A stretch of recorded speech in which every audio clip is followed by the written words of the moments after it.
ფოქსტონს. ოსტოში აქეთ არა. საღამომშვიდობის ეს გადაცემა 360 გრადუსია, მე მისი წამყვანი ემა ტუხიაშვილი.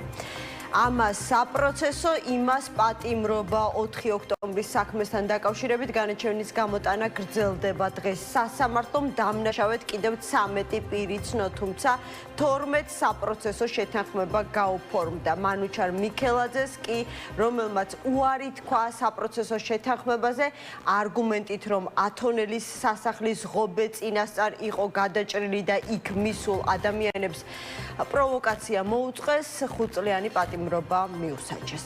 სხვათა შორის საპროცესო შეთანხმებაზე ფაქტობრივად ბოლო წუთს თქვა უარი კიდევ ერთმა მსჯავრდებულმა გიორგი კირვალიძემ და სასამართლოს ხდომათა დარბაზი პროტესტის ნიშნად დატოვა. ამავე საქმის ეგრეთ წოდებული სასახლის ღობის ეპიზოდზე კი დღეს კიდევ 4 პირი ცნო მოსამართლემ დამნაშავედ, მათგან მხოლოდ ერთს მარიამ მეყანწიშვილს არასაპატიმრო სასჯელი გირაო შეეფარდა. ნანა სანდერს 7 წლიანი პატიმრობა მიუსაჯეს 5 წლით ციხე აბო ნავერიანსა და ძებნაში მყოფ ანტონ უბერს გამოუტანეს. ფაქტია, რომ იქ სადაც მონანიება და აღიარება არ ვლინდება, კანონის სრული სიმკაცრით სჯის 4 ოქტომბრის აქციის მონაწილეებს. ხშირად იმისთვის, რაც არათუ არ ჩაუდენიათ, ვერც კი წარმოიდგენდნენ, რომ მათი ქმედება იქნებოდა კვალიფიცირებული როგორც განსაკუთრებული მნიშვნელობის ობიექტის ხელში ჩაგდების მცდელობა.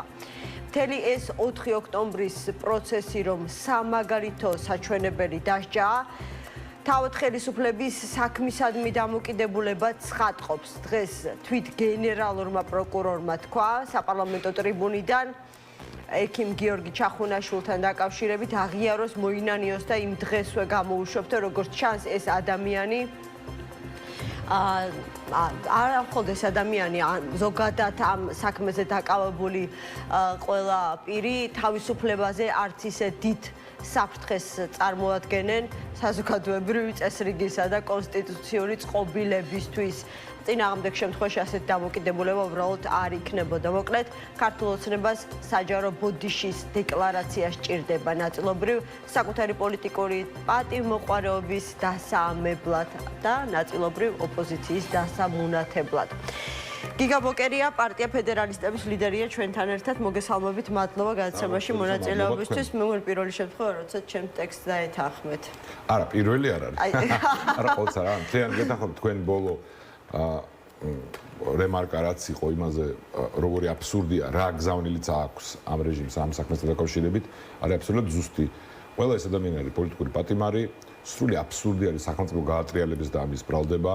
ის ქმედებებიც კი, რომელიც ნორმალურ ვითარებაში ჩაითვლებოდა და ფორმალურად არის კანონდარღვევა, არის შედეგი იმ ვითარებისა, რომელიც თვითონ ამ რეჟიმმა შექმნა კონსტიტუციიდან გასვლით, საკუთარი დეკლარაციით, ძალადობის ორგანიზებით არაერთხელ, ანუ ფორმალურად რაშიც შეიძლება მოედან რომ გეტყვია რომ კი, მაგრამ აი ხო მივიდნენ რაღაც წინამდებობა ფიზიკური ძალა ხო იხმარეს, რაღაც ხობეთ აიქცა, ეგეც კი მორალურად ცალსახად ჩემს როგორც მოქალაქისთვის არის პასუხისმგებლობა მორალური იმ ვითარების, რომელიც ამ რეჟიმმა შექმნა ქვეყნის სუვერენიტეტისზე უარის თქმის კამპანიით, მაგრამ ამასაც რომ ჩემ შეფასებას რო თავი დავანებოთ, რა ბრალდებიც აქვს დაყენებული, როგორც თქვენ ბრძანეთ, რომ განსაკუთრებულად საშიშია, ეგ არის აბსურდი, ყველა მონახეთ, თქვენ იცით რომ მე ჩვენი პოლიტიკური გუნდი ძალიან კრიტიკულები ვიყავით ორგანიზატორების მიმართ 4 ოქტომბრის განაცხადის მიმართ, რომ უბრალოდ ბევრი ხალხი შეიკრიბება და რეჟიმი დაემხობა, მაგრამ მთელი საქმეც მაგაში არანაირი შინაარსი, რაიმეს გადატრიალების მოწყობის ან ნაბიჯები, ან შესაძლებლობა, ან ქმედება არც კი ყოფილა, ხო? ძალიან უპასუხისმგებლო იყო ორგანიზატორებისგან, მაგრამ ეს არ ცვლის, რა თქმა უნდა, ჩვენ დამოკიდებულებს რომ ყველა პოლიტიკური პატიმრები არიან და დამატებით ცინიკურია ის, რაც თქვენ ბრძანეთ, რაც უკვე თქვი და ერთხელაც გავიმეორებ. საპროცესო შეთანხმება არის ინსტიტუტი, რომელიც არსებობს იმისთვის, რომ ერთის მხრივ დაჩქარდეს ხოლმე მართლმსაჯულება, იმიტომ რომ ესეც ამოცანაა დაალაგებულ ქვეყნებში, სადაც ეს პრაქტიკაა ჩვენზე უფრო დიდი ხნის არის ბევრად და მეორეს მხრივ იქ სადაც გჭირდება თანამშრომლობა, რა ჩვენება მოქცეს ადამიანმა სხვაზე და სამართლებრივად ეს ყველაფერი ჩარჩოში იყოს. მაგრამ იმისთვის რომ მონანიება მიიღო და მე ეს პროპაგანდისთვის გამოიყენო, საპროცესო შეთანხმება აქ არაფერი შუაში არ არის. ხო, თუ ადამიანის მიიჩნევ საშიშად საზოგადოებისთვის და იმ ხარისხის დანაშაულის ჩამდენად, რასაც ედავებიან ამ ხალხს, მაშინ საფრთხეთებით არ უნდა გამოუშვა. მათი ლოგიკით ვიძახი, ხო? მე აქ მინდა ხაზი გავუსვა, არავითარ შემთხვევაში არ უნდა ვინმე გაიგოს, თითქოს ვინმეს ვაკრიტიკებ, ვინც ეს გზა აირჩია, ეს არის პერსონალური არჩევანი, უამრავ ადამიანს სხვადასხვა ვითარება აქვს პერსონალური, მე ამას არ ვაფასებ ხა, მაგრამ ვაფასებ ივანიშვილის რეჟიმის მორიგ უტიფარ მოტივს, რომელსაც ესე პირდაპირ უტიფრად გვეუბნებიან. ნუ არაფერს შუაში არ არის ხა, 7 წელი მიუსაჯეს იმ ადამიანს, ხო, ანსამბლს, ხო? ხო, აი რატომ არ გაითვალისწინებს? სხვათა შორის 8 წელი მიუსაჯეს ორგანიზატორებს, ხომ? როგორც თავად ამბობენ, შვიდობიანი რევოლუციის თუ გადატრიალების ორგანიზატორებს და 7 წელი მიუსაჯეს ნანა სანდერს. რატომ არ იქნა? პირდაპირ კითხავთ, იმიტომ რომ ყველა ღიად საუბრობს ამ თემასთან დაკავშირებით, რატომ არ იქნა გათვალისწინებული სპეციფიკური გარემოებები, რომელიც ამ ადამიანთან არის დაკავშირებული? არა მაქვს ზუსტი პასუხი, მაგრამ აი საერთო ამ მორევში, ამ ამაზრდენი უტიფრობის ჯდება, ხო, რომ აი ეს ამბავიც გავარდეს, როგორ მკაცრად დასაჯეს ვიღაც, ვიზეთ ჩათვალეს, რომ აი ის არ ინანიებს, ხო? მათი გადმოსახედიდან ვიძახი, ხო? და აქედან ეთერი დასკვნა ჩვენ ვერ ამოვიცნობთ ზუსტად აი 7-8 წელი თუ აბსურდია, სამართლებრივადაც აბსურდია. მათი მანკიერი ლოგიკითაც კი აბსურდია. მაგრამ რაც საზოგადოებამ უნდა დაინახოს, განურჩევლად იმისა, ვის როგორი პოლიტიკური შეხედულება აქვს ამ რეჟიმზე, არა თუ 4 ოქტომბერზე, რომლის ორგანიზატორების მიმართ ვიმეორებ კიდევ ერთხელ, ძალიან კრიტიკული ვარ პოლიტიკურად და პასუხისმგებლობას ვაკისრებ მათ პოლიტიკურს, არა სისხლის სამართლებრივს. ანუ ეს ორი სხვადასხვა რაღაცა არის. მაგრამ აი დასკვნა ერთი არის, რომ ეს რეჟიმი საკუთარ მნიშვნელობა არ აქვს იმ ხალხსაც კი, ვინც მათი მომხრე არის. აჩვენებს მოდივად სრულ უპატივცემულობას კი არის, უტიფრობას. ჩვენ როგორც გვინდა ისე მოვიქცევით და ჩვენ გვაქვს ერთ-ერთი ამოცანა საზოგადოების წინააღმდეგობის გატეხვა. მოდი ამას ისინი ვერ მიაღწევენ მე ამის ღრმად წამს. ერთი ასე ვთქვათ დეტალის მინდა დავაზუსტო, თქვენ თქვით რომ მე ხო არ განსჯიო თვითონ ამ 4 ოქტომბრის ორგანიზატორებს. არა, მე ვთქვი რომ არ გამსჯი იმათ, ვინც აირჩია საპროცესო შეთანხმება. ვინც ეგ გვაგვიცხოთ, რომ იმათ პოლიტიკურად გამსჯი, არც დავიმალე არასოდეს რომ ყველა ლიდერისგან ვინც ეს უპასუხისმგებლო ავანტურა ჩაიფიქრა და ეს მოლოდინი შექმნა, რომ უბრალოდ ბევრი ხალხის შეკრებით ამ ტიპის რეჟიმი დაემხობა და ხალხს ვინც ეუბნებოდა რომ მოდით უბრალოდ და აი ეს უბრალოდ ლანგარზე მორთმეული იქნება გამარჯვება და 1000 აბსურდს ლაპარაკობდა რაღაც ორგანიზებული დანაშაული ჩვენ მხარეზეა რაღაც როგორ ფიგურებზე, იმათ პოლიტიკურ და მორალურ პასუხისმგებლობას ვაკისრებ, რომელია ძალიან დიდ ვაკისრებ. იმიტომ რომ მათ მიცეს საშუალება რეჟიმის ძალის დემონსტრირებისა. გაუადვილეს ეს. ანუ იმას კი ვიძახი, რომ ხალხი ვისაც უნდა იმას დაიჭერენ, ახლა თუ მოინდომეს ხო კანონი არ მუშაობს და ჩარჩო არ არის. მაგრამ ნებისმიერ რეჟიმს ასეთ უტიფარსაც კი ჭირდება შესაძლებლობის შექმნა, რომ ძალის დემონსტრირება მოახდინოს, აი შეუძლიათ ახლა ამ ადამიანებს გააკეთონ, თქვენ მინდა გკითხოთ იმისათვის, რომ მოხდეს მაგალითად რეალიზება მათი პოლიტიკური თუ მორალური პასუხისმგებლობის. აი დღეს არაფერი ახლა არა. ახლა არის ჩვენი ამოცანა. უფრო მეტი სიცხადე რომ შევიდეს იმაში რა მოხდა, ანუ არაფერი არ არსებობდა. ნახეთ, ძალიან ბევრი ადამიანი. ხო და ძალიან ბევრი ადამიანი დღეს 5 წლიან ციხეზე წავიდა ისე, ბატონო გიგა, რომ ბოლომდე არც იცის რა იგეგმებოდა, რა მოხდა და რისთვის იხდის სასჯელს. ზოგჯერ არის, არა, ისინი იხდიან სასჯელს, იმიტომ რომ პოლიტიკური და სამოქალაქო პოზიცია ჰქონდათ და ტაქტიკური შეცდომა დაუშვეს, რომ აი ამ მორევში აღმოჩნდნენ და ეს გამოიყენა რეჟიმმა.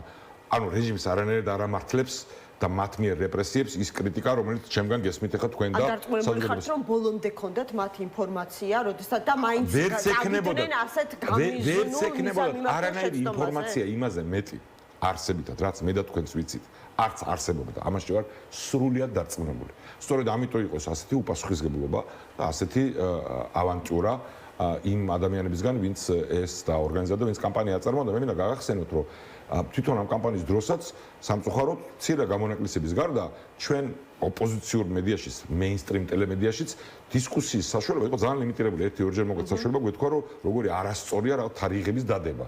და მოხდა ამისი სრული ანუ აი რაღაც აი ნიაღვარი იყო, რომ აი ესე მოხდება, აი უბრალოდ და იყო ანალოგიები სრულად არაზუსტი. მოყვანილი ჩვენი უახლოესი წარსულიდან, თქვა 2003 წლის, ხო, ანუ და ის არგუმენტები, რომლის მოტანასაც ჩვენ ვცდილობდით, იყო მონათული როგორც სილაჩე ან ღალატი. პირდაპირ, ხო, ჩვენ აი თქვენ გვარებს ამ შემთხვევაში უშუალოდ არ აქვს, თუმცა ზოგიერთ მათგანი აქტიური პოლიტიკური ფიგურაა და ისინი იმსახურებენ კიდევ, აი პირდაპირ იზახთ, რომ აი ვინც კითხვას დასვავს, ვინც გეტყვით, რომ ესე არ არის, ვინც გელაპარაკებად გზელვადიან დაპირისპირებაზე, ისინი არიან ლაჩრები ან მოღალატები ან ორივე ერთად. და ახლა ადამიანი, რომელიც ლეგიტიმურად გაბრაზებული არის ამ რეჟიმის მიერ ჩვენ სახელმწიფოების ღალატზე, რომელსაც 1000 საქმე აქვს თავისი, შეიძლება ამ პროპაგანდის ნიაღვარს რომ ისმენს, ხო, ეს ილუზია გაუჩნდეს, რომ მართლაც ახლა მოდი მე ჩემ ვალს მოვიხდი, რომ მივალ იქ და დაუჯერები იმ ხალხს, ვინც მპირდება, რომ სრულიად მშვიდობია ჩამოიქცევა ეს რეჟიმი.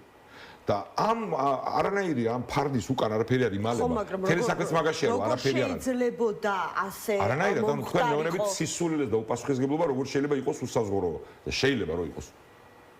და ამის მაგალითები გვაქვს სხვაც და აგერ არის ეს მაგალითი არაფერი ფარული იმის იქით არ არსებობს, ვიდრე რაც დავინახეთ, რომ ადამიანების ნაწილს და ესეთი კარგი ადამიანს არსებობენ, რომ რიგით კარგი გაგებით, სწორი გაგებით რიგად ადამიანს აქვს უფლება, ეპატიება გენება თქვით, რომ არ იყოს გარკვეული და როცა ლიდერობაზე თავს და სხვებს მოუწოდებ რაღაცკენ და იძახი რომ მე ყველაფერი არაფერი არ იქნება ყველაფერი შედგა და ასე შემდეგ რა თქმა უნდა პოლიტიკური პასუხისმგებლობა გეკისრება. ოღონდ აქვე კიდე ერთხელ ხას უსვამ, იმიტომ რომ ამ თემაზეც იმდენი უსინდისო სპეკულირება იყო და ზოგიერთების მხრიდან რომ ამის ხაზგასმა საჭიროა, თუმცა თავისთავად ცხადი უნდა იყოს რომ ეს ადამიანები რა თქმა უნდა ორგანიზატორებიც ყველანი და ვინც მოუწოდებდა არიან პოლიტიკური პატიმრები. სწორედ იმიტომ რომ უპასუხისმგებლობის და სისულელისთვის ადამიანებს 7-8 წელი არ ესჯებათ, ხო? ანუ ამ რეჟიმმა შექმნა ვითარება და თვითონ გავიდა კონსტიტუციური ჩარჩოდან და ამით შექმნა ვითარება ნებისმიერი ამ ტიპის ქმედებისთვის, რომელიც ნორმალურ ვითარებაში კანონსაწინააღმდეგოა, რა თქმა უნდა. მაგრამ ამის მიღმა, რასაც აბრალებენ ამ ხალხს, ამის არანაირი მტკიცებულება არ არსებობს. რისი ორგანიზებაც არ მომხდარა, იმის მტკიცებულება ვერ იარსებებს. არანაირი ინფორმაციას ავრცელებდნენ ეს ადამიანები, რა ინფორმაცია იძახდნენ მოხვალ და დაემხობა. ჩვენ ვიცით, ჩვენ და ეგ რა ინფორმაცია, ეგ უბრალოდ მეკითხებოდით რის საფუძველს ისინი გაუგზავნებოდნენ, რომ დარწმუნებულები იყვნენ, რომ ამას ვერ გამოამჟღავნებდნენ. არა, ეგ არ მომისმენია, რა უნდა გაიმჟღავნებინათ. იძახდნენ, რომ აი გეუბნებით, გაზრდილთ გარანტიას ხალხო. ანუ ეს გარანტია მათ უპასუხისმგებლო ინფორმაცია ქონდათ, როგორც ამბობდნენ, გვირეკავენ და გვეუბნებიან, რომ ბევრი ძალოვანი გადმოვა ჩვენს მხარეს და ასე შემდეგ. ოღონდ ეგ თუ ეგრე არის, ეგრე რომ ყოფილიყო და ჩამოქცეულიყო, თქო, არც ეგ არა რევოლუცია, ეგ ნიშნავს, რომ ჩამოიქცა რეჟიმი, ხო? ეგ არის რაღაცის დაორგანიზება, სახელმწიფო გაატრიალების დაორგანიზება, ძალიან კონკრეტული ქმედებები არის. და თუ ბრალდება ამას საფუძველი რამე აქვს, აი გვეცოდინებოდა 1000 წელი. კი ბატონო, თან გვახსოვს რომ აპირებდნენ ისინი უფრო მეტზე საუბრად ციხიდან, ვიდრე მანამდე ჩვენთვის იყო ცნობილი. ეგ როგორ რაღაცა, იცი, ერთხელ ჟურნალისტმა მკითხეს ერთ-ერთ ჩემს ოპონენტზე, რომ ხვალო ბრიფინგს აპირებდა და რაღაცის დაბრალებას თქვენთვის და ეხლა გადაიფიქრა და თქვენ ხო არ იცით რაზე იყო. მე როგორ უნდა გითხრათ ეხლა იმაზე, რასაც ვეღაცა აპირებდა თუ არა. მე ვიმჯელობ და ყველა უნდა ვიმჯელოთ საღი აზრის ფარგლებში იქიდან რაც ვნახეთ.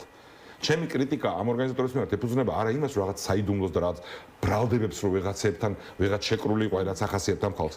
ეგეთ ტალახის როლა არ შეიძლება, თუ მყარი რამე საფუძველი აქვს და არანაირი საფუძველი არ მაქვს ამისი. ჩემი კრიტიკა ემყარება იმას, რაც ნანახი მაქვს საჯაროდ, რასაც იძახდნენ. რასაც თქვენ ახლა აღწევთ, უბრალოდ რაღაც რწმენას, რომ მოდით და ჩვენ აი დავაფუძნებთ ახალ მთავრობას და იმას აი გამოვაცხადოს, რომ ეს 10 კაცი უნდა იქნას დაპატიმრებული. ხო, ანუ კომიკურის ხასიათი შეიძინა, ამად ეს ყოველთვის ცუდია, როცა ასეთ რეჟიმს უპირისპირდები. ოღონდ ჩვენ ეს ორი თემა ერთმანეთში არ უნდა ავურიდეთ, რომ ამას ცდილობენ ხოლმე ის ხალხი, ვინც თვითონ პასუხისმგებლები არიან, პოლიტიკური და საზოგადოებრივი ფიგურები. რომ როგორ გვაკრიტიკებთ, ანუ ამართლებთ დაჭერებს, ანუ დასაჭერი იყო ეს ხალხი, უტიფარი მატყუარები არიან და ცილისწამებლები. რა თქმა უნდა არ იყო ეს ხალხი დასაჭერი. ოღონდ ეს არანაირ წინააღმდეგობაში არ არის და პოლიტპატიმრები არიან, ორგანიზატორებიც. ოღონდ ეს არანაირ არ წინააღმდეგება და არ უპირისპირდება იმას, რატო ვაკისრებთ ჩვენ მე პასუხისმგებლობას ყველა ლიდერს, ვინც ასეთი უპასუხისმგებლო და ასეთი ბრიყვი იყო. და სულელი რომ აი ეს მოლოდინი ქონდა რომ ესე ბევრი ხალხის შეკრებით ავტორიტარული რეჟიმები ემხობა. ესე არ ხდება და ამაზე ბევრჯერ გვისაუბრია ჩვენ იმ განაცხადში რაც იმ პოლიტიკურ ჯგუფებს გვაქვს აღწერილი ჩვენ ოპოზიციურ ალიანსში ჩვენი ხედვა გადმოცემული გვაქვს როგორ უნდა მოხდეს ისე რომ რეპრესიულ აპარატს აღარ შეეძლოს რეპრესია რომ ამას სჭირდება ყოვლისმომცველი პროტესტი და რაპორტოება და ამაზე გვაკრიტიკებენ მოხდეს აი მაგალითად ნიკა გვარამიას ორი პოსტი წავიკითხელ სულ ცოტა სადაც იყო ასეთი შინაარსი რომ ნუ ჯერ იყო საუბარი რომ სათხართ ეს ადამიანები ვინც 4-ში იწყებდით და 4-ში ასრულებდით 4 საათში ამხობდით ამ ხელისუფლებას შემდეგ იყო პოსტი რომ აი ჩვენ კი არ გამუნათებთ მაგრამ თუ გაქვთ რაიმე გეგმა გითხარით და გამოყვებით ეს ხო პასუხი არის. მე არ მინახე ესო ეგ კონკრეტულად ეგ პოსტი არ შეიძლება ნახე და ესე არ მახსოვს როგორც თქვენ აღწერეთ, მაგრამ აქ ეს არის პასუხი, რომ ჩვენ დღესაც გვესმის და გვესმის ეს, ნუ განსაკუთრებით სააკაშვილის გარემოცვისგან და მისგანაც, რომ განკიქება დანარჩენი პოლიტიკური სპექტრის, კერძოდ ოპოზიციური ალიანსის და ყველა მის წევრის და ზოგადად ყველა ადამიანის, ვინც არ პირდება ხალხს, რომ ხვალ ამათ ეშინიათ სიტყვა რევოლუციის და დამხობის ეს ფრაზები მესმის. თითქოს ზღაპარში გონი ამ ხალხს თავი რომ სიტყვას თუ იტყვი ეგ არის გამსაზღვრელი და იმას ვინც პასუხისმგებლობით ეკისრება და იძახის რომ ამოცანა არ არის მარტივი ან რთულია და ნებისყოფა და სიმტკიცე ჭირდება იძახის ამათ უნდათ რომ გადადონ მე ამას წინათესიც კი ვნახე რაღაცა ჩამიგდო ჩვენთან კომედიის შოუებიც პოლიტიზირებულია ამაზე ქილიკობენ სააკაშვილის გადმოსახედიდან რომ ნახე რა სასაცილოა ეს რომ იძახია რომ ესენი რაღაც გრძელვადიან ყველა ადამიანი და ეს მასმის წლებია ამ დისკუსიაში მიაღვარით მოდიოდა პროპაგანდისტი პირველად კი არა რომ აი ხა ზეგ დავამთავრებ დღეებს ითვლიდა და თუ შენ ეტყოდი რომ არასწორია მოლოდინის შექმნა შენ გადანაშაულდა რომ აღარა გვაქვს ჩვენ დრო ოღონდ ეს დრო მიდის და მიდის მათ შორის არა მარტო მაგიტომ მაგრამ მათ შორის იმიტომ რომ ასეთ უპასუხისმგებლობებს იყენებს ეს რეჟიმი ძალის დემონსტრირებისთვის და ამიტომ არის ჩვენი ამოცანა და თუ ვინმე ამ პასუხისმგებლობას დაგვაკისრებს არის რომ აი ამ დისკუსიაში ვერ მოვიგეთ თვითონ ჩვენ ბანაკში ფართო გაგებით ხო ოღონდ ამას ვიმეორებ მეინსტრიმ ტელემედიამ შეუწყო ხელი არსებითად და მათი პასუხისმგებლობაც არის როცა შენ აი ამ ნიაღვარს უთმობ გზას შენ თქვენ კი არ მოგმართავთ ისე ვიძახი ხო და მეორე მხარეს რომ შეიძლება რაღაც დაუთმო მაგრამ უკეთებ ჩარეცხვას რომ ანუ ნუ კარგი ტალღამის ყველა კაი ხასიათზე აი ხა მალე მივახცევთ და ნუ გუშლით ნევრებს და თქვენ გაუბედავები ხართ და ამიტომ ამის გამო მაგის პასუხობს მაგრამ ეხა დღეს თემა იყო ის დავიწყეთ თავარი რომ აი ვინც მე არ მეთანხმება ან საერთოდ რომ ჩემი ანალიზი არასწორია და ვინც ზოგადად არ მეთანხმება შეფასებაში სამ რეჟიმის ყველა ჩვენ გარშემო ყველა ადამიანს ვინც გვეკამათება ხოლმე უთხრათ რომ აი ეს განაჩენი ეს აბსურდი სამართლებრივად მორალურად და განაცხადი რომ მონანიება უნდა თუ გამოუშვან ციხიდან და მეორე მხრივ ნებისმიერ ადამიანზე და პირდაპირ გონებია რომ სრული სიცრუეა რომ ამათ რამე საფრთხეთ მიიჩნევა იმიტომ საფრთხეთ ვიმეორებ თუ საფრთხეთ მიიჩნევ არ უნდა მაშინ არ უნდა გამოუშვან ციხიდან არამედ კი ბატონო